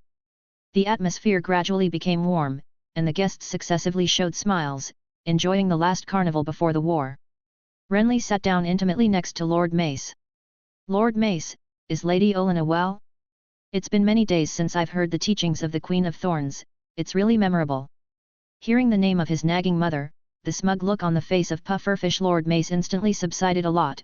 Thank you for your concern, Your Grace, she is doing well. When I left Highgarden, I could still hear her familiar loud voice, and her sharp instructions. Lord Mace seemed to be mocking himself. That scene must be very heartwarming. Renly sized up his future father-in-law without showing any emotion. Lord Mace, in his 40s or 50s, was a little fat, but his face still had the appearance of his youth. The Tyrell family's characteristic brown hair was curly and thick, and the triangular beard was mixed with a little grey. Like a dignified and wise elder lord. Warm, heartwarming. Lord Mace hesitated, but still didn't dare to say anything bad. Yes, with Marjorie and the others taking care of her, Mother naturally won't feel lonely. That's good, Lord Mace, and I can rest assured. Renly was very clear that the clever, mean, and firm Queen of Thorns Olenna Redwyne was the real power holder of Highgarden, and Lord Mace was a figurehead. Regardless of politics, military affairs, or diplomacy, Lord Mace's talents were far less excellent than he thought. Just like his nickname, Pufferfish. But it was precisely because of this that the Tyrell family joined this war so decisively, otherwise, who knows how much trouble there would have been. Renly smiled. I hope the war ends soon. So that we can hold an unprecedented wedding at the Red Keep as soon as possible, and let me put the crown on your lovely daughter. The king's words were full of temptation. At that time, the royal family and the Tyrell family will truly become one family, and rule the 7 kingdoms together. The war will end soon, Your Grace. Lord Mace raised his head. Highgarden will do its best to guarantee this, and win back the 7 kingdoms for you. Renly responded with a smile, for me, and even more for the crystallization of Marjorie and me, the future little prince. Of course, for the little prince. Of course, Lord Mace's eyes were blurred, already immersed in beautiful reverie. Renly quietly got up and walked towards the next target. Compared to the proud pufferfish lord, this famous general would undoubtedly be more helpful to the upcoming war. Lord Randall Tarley, long time no see. Bald Earl Randall had a short, stiff grey beard, showing his toughness. Your Grace, I still remember your heroic appearance at the tournament, just half a year ago. The straightforward statement seemed to refute the king's face. Renly was not surprised, nor did he make a special reaction. I also remember that Joffrey forcibly turned your eldest son into a maester's apprentice in the name of the royal family. But his decree is invalid, and your eldest son can legally return to Hornhill. Randall Tarley's face remained unchanged.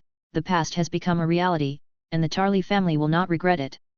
Let him continue to be a scholar. Is that so? Renly suddenly remembered that Randall Tarley had always disliked his cowardly eldest son. Could this be a deal? Does Joffrey have this kind of brain? No, absolutely impossible. The brief suspicion was quickly extinguished. Nevertheless, Renly's mood was not as high as before when he thought of this. He took out a document and handed it to Randall Tarley. The 2,000 cavalry sent to Massey's Hook have completely lost contact, with no trace. The border between the Crownlands and the Stormlands has also been blocked by the armies of Earl Massey and other lords, and we cannot obtain more information. Lord Randall, Renley asked seriously, what is your advice?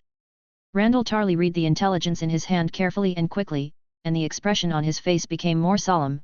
Your Grace, in my opinion, we should prepare for the worst. Renley completely lost his smile. Randall Tarley continued to analyze calmly, the royal fleets of King's Landing and Dragonstone have an absolute advantage at sea. Massey's Hook is narrow and close to the sea, and our army's actions will inevitably be passive, and the possibility of being attacked will greatly increase. To be honest, Randall Tarley looked up at the king, we shouldn't have divided our forces and travelled far away from the beginning. The person who proposed this plan is simply stupid. The fierce voice attracted the attention of many people. These eyes quickly turned to Earl Bryce Cairn of Nightsong in the distance, making him quite uncomfortable, but he couldn't figure it out. Renley sighed, we can't blame Earl Cairn. The reason why I agreed to this plan was also to lure Joffrey to take the initiative to come out of the fortress, so as to end the war as soon as possible. It's a pity, Renley shook his head regretfully. Randall Tarley couldn't help but say a few words of comfort. A large number of refugees are pouring in, and King's Landing's food reserves must be depleted a lot. And even if our 2,000 cavalry were attacked, the enemy's losses would not be small. As for the failure to lure the enemy, Randall Tarley recalled Prince Joffrey at the tournament. Perhaps, the enemy we are facing is not stupid. It's just good luck. An old man walked slowly and bowed to His Grace the King. Renley nodded in salute. The person who came was Randall Tarley's father-in-law, Earl Alistair Florent of Brightwater Keep. This time, didn't he run in front of us? Earl of Brightwater Keep continued, it shows that he does not possess wisdom, and His Grace will eventually take back the rights you deserve. Renly's mouth regained a smile, I have no doubt. That's right. Storm's End, the sea, and 50,000 troops will form an indestructible and airtight cage. Just waiting for the army to arrive, attacking from the inside and outside. What are the mere 5,000 enemies? Renley ordered Randall Tarley, you are the vanguard, set off immediately. Yes, Your Grace. Randall Tarley firmly agreed. Chapter 179, Arrival at Nightsong. Yes, Your Majesty. Roland Storm responded with trepidation and excitement. Nightsong is mine? Governor, isn't that the Lord of Nightsong? And even more glorious. He really couldn't keep calm. During his time serving under King Joffrey as a prisoner, Roland Storm had witnessed many magical and terrifying things, and he deeply understood the prominent position of a governor. First, Sir Balon Swan returned to Stonehelm, the ancestral seat of House Swan, to become its governor. Perhaps due to blood ties, Earl Swan didn't struggle much and completely relinquished power, handing over the family's authority to his second son, allowing the new system of governor to operate within his castle. Soldiers, food, gold, and silver were then continuously transported north, supporting the wartime logistics and stabilization.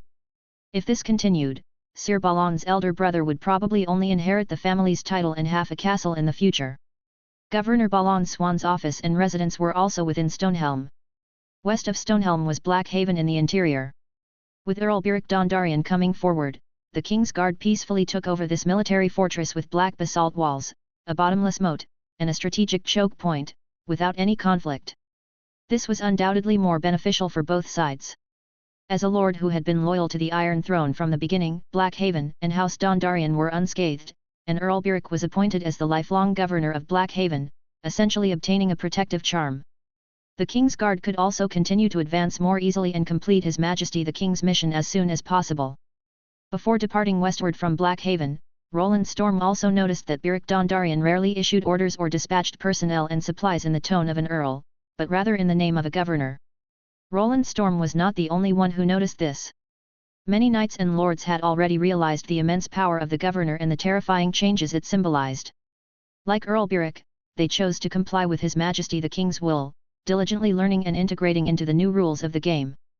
Those who were a step behind, like Earl Wenderly Water and Earl Swan, had to try their best to show respect and obedience in the face of invincible power, placing their hopes on the next generation of their families.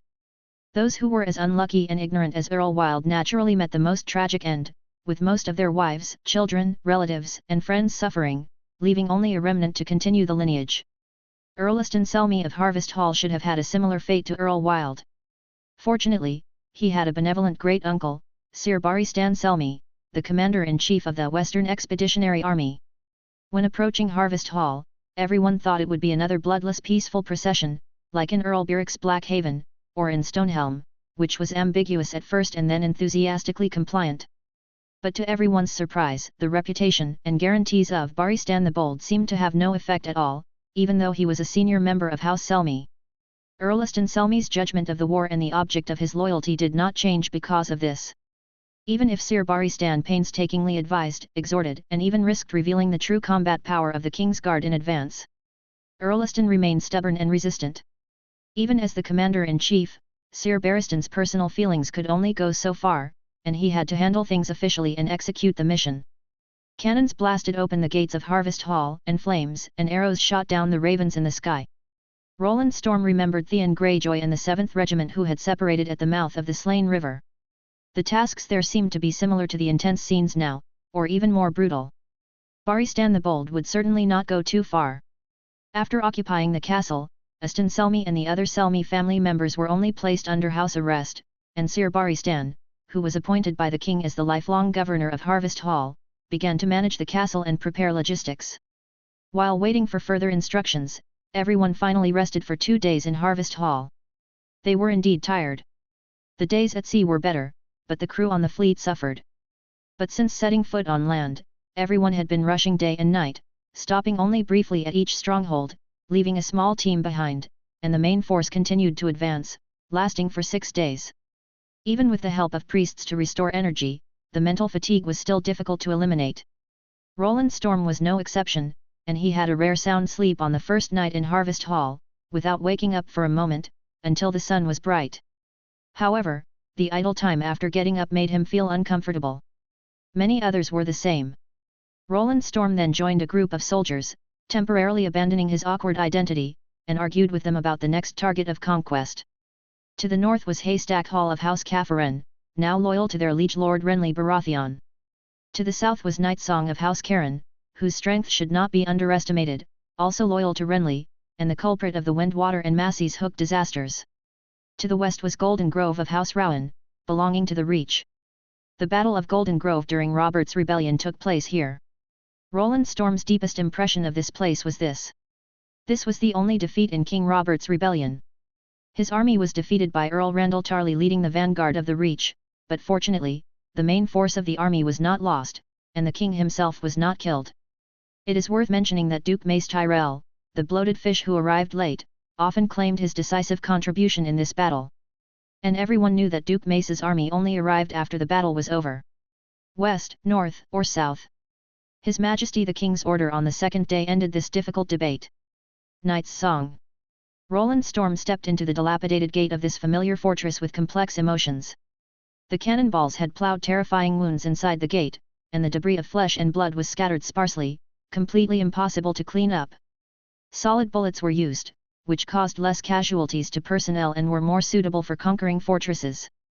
Night Song fell in an instant. After that, hundreds of King's Guard soldiers formed a long line and poured into the castle. Roland Storm was just an inconspicuous scale among them. He looked forward silently. Walking in front of the team were Sir Barristan Selmy, Earl Beric Dondarrion, and 2 King's Guard commanders. Even Night Song, is it really worth these people coming at the same time?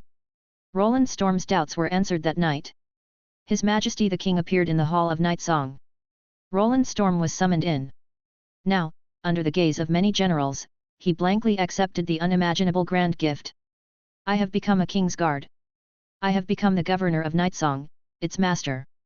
His voice was full of trembling and enthusiasm. Roland Storm swears to serve your Majesty to the death. Your will is the direction I advance. Joffrey smiled faintly. In the name of the king, your bloodline will henceforth be legitimate. Rise, Roland Cairn. Roland was even more ecstatic. I am a Cairn. I am a Cairn. Joffrey glanced around. Gathering these people is not just to decide the ownership of Night Song. Chapter 180. Highgarden. The king's voice echoed. Your next target is Highgarden, depart tomorrow morning. Upon hearing the name Highgarden, Loras Tyrell's pupils instantly dilated, his face filled with ashen despair. Highgarden. As the commander of the 9th Regiment, he was well aware of the formidable power of the King's Guard. Having witnessed the shattering and collapse of one sturdy castle after another, the nightmare of beautiful Highgarden turning into decaying ruins haunted his mind, growing ever deeper. Now, was the nightmare about to become reality? At this moment, Loras disregarded protocol and stepped forward to plead, "Your Majesty, please. Don't be hasty." Joffrey interrupted the flustered King's Guard, "Have you forgotten your duty? Be quiet, I haven't finished speaking." Loras could only forcefully suppress the urgency in his heart. Joffrey said calmly, "Leo Tyrell, a scholar from the Citadel, has already been dispatched to Highgarden as a messenger, conveying the goodwill and peaceful intentions of the royal family to the Tyrell family. With the counsel of Leo and Loras, would the Queen of Thorns still turn a blind eye? If Highgarden reaffirms its allegiance to the Iron Throne and agrees to a marriage alliance, you will serve as an envoy to welcome Queen Marjorie, as well as guards to escort Sir Garland Tyrell to receive the Shield Islands fleet." A marriage alliance with Highgarden, Queen Marjorie? The Shield Islands fleet? Sir Garland Tyrell? The sheer volume of information stunned everyone present. What about Lady Sansa? The generals hailing from the northern three kingdoms were even more apprehensive. Loras's expression shifted constantly. Hearing the names of his elder brother and younger sister from the king's mouth, he initially felt a sense of relief, followed by an indescribable bitterness and heaviness. His sister's marriage was being arbitrarily manipulated, and his elder brother would likely become a hostage. The outcome was quite humiliating. But at least, the king had not resolved to exterminate them completely. Perhaps this was already the best possible outcome.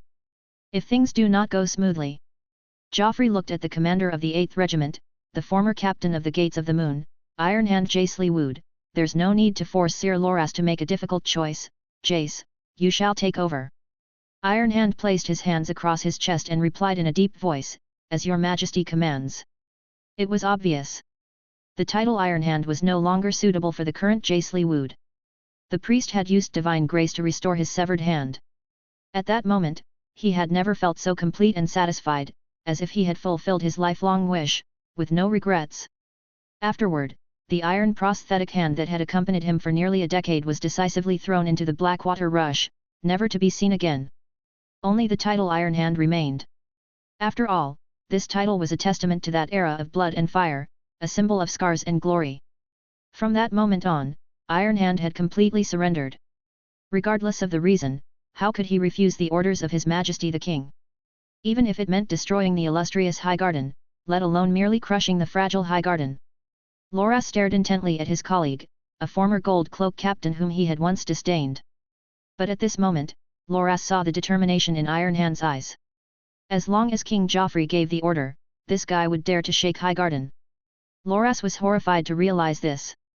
He absolutely could not allow that nightmare to become reality.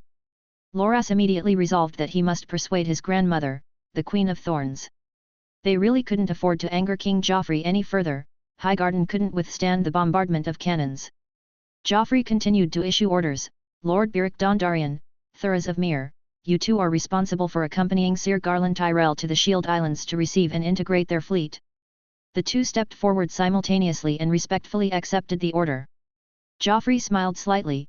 "Loras's 9th Regiment will be temporarily placed under your command, and bring 200 cannon corps to rearm the Shield Islands fleet." The two thanked him and did not forget to glance at Loras. Loras remained silent. The strength of the 9th Regiment, with its 1,000 holy warriors, was significant and hard to part with, but what could he do? Everyone knew that the King's Guard would only truly obey King Joffrey and the Commander-in-Chief, the Hound. His command was only effective in ordinary times.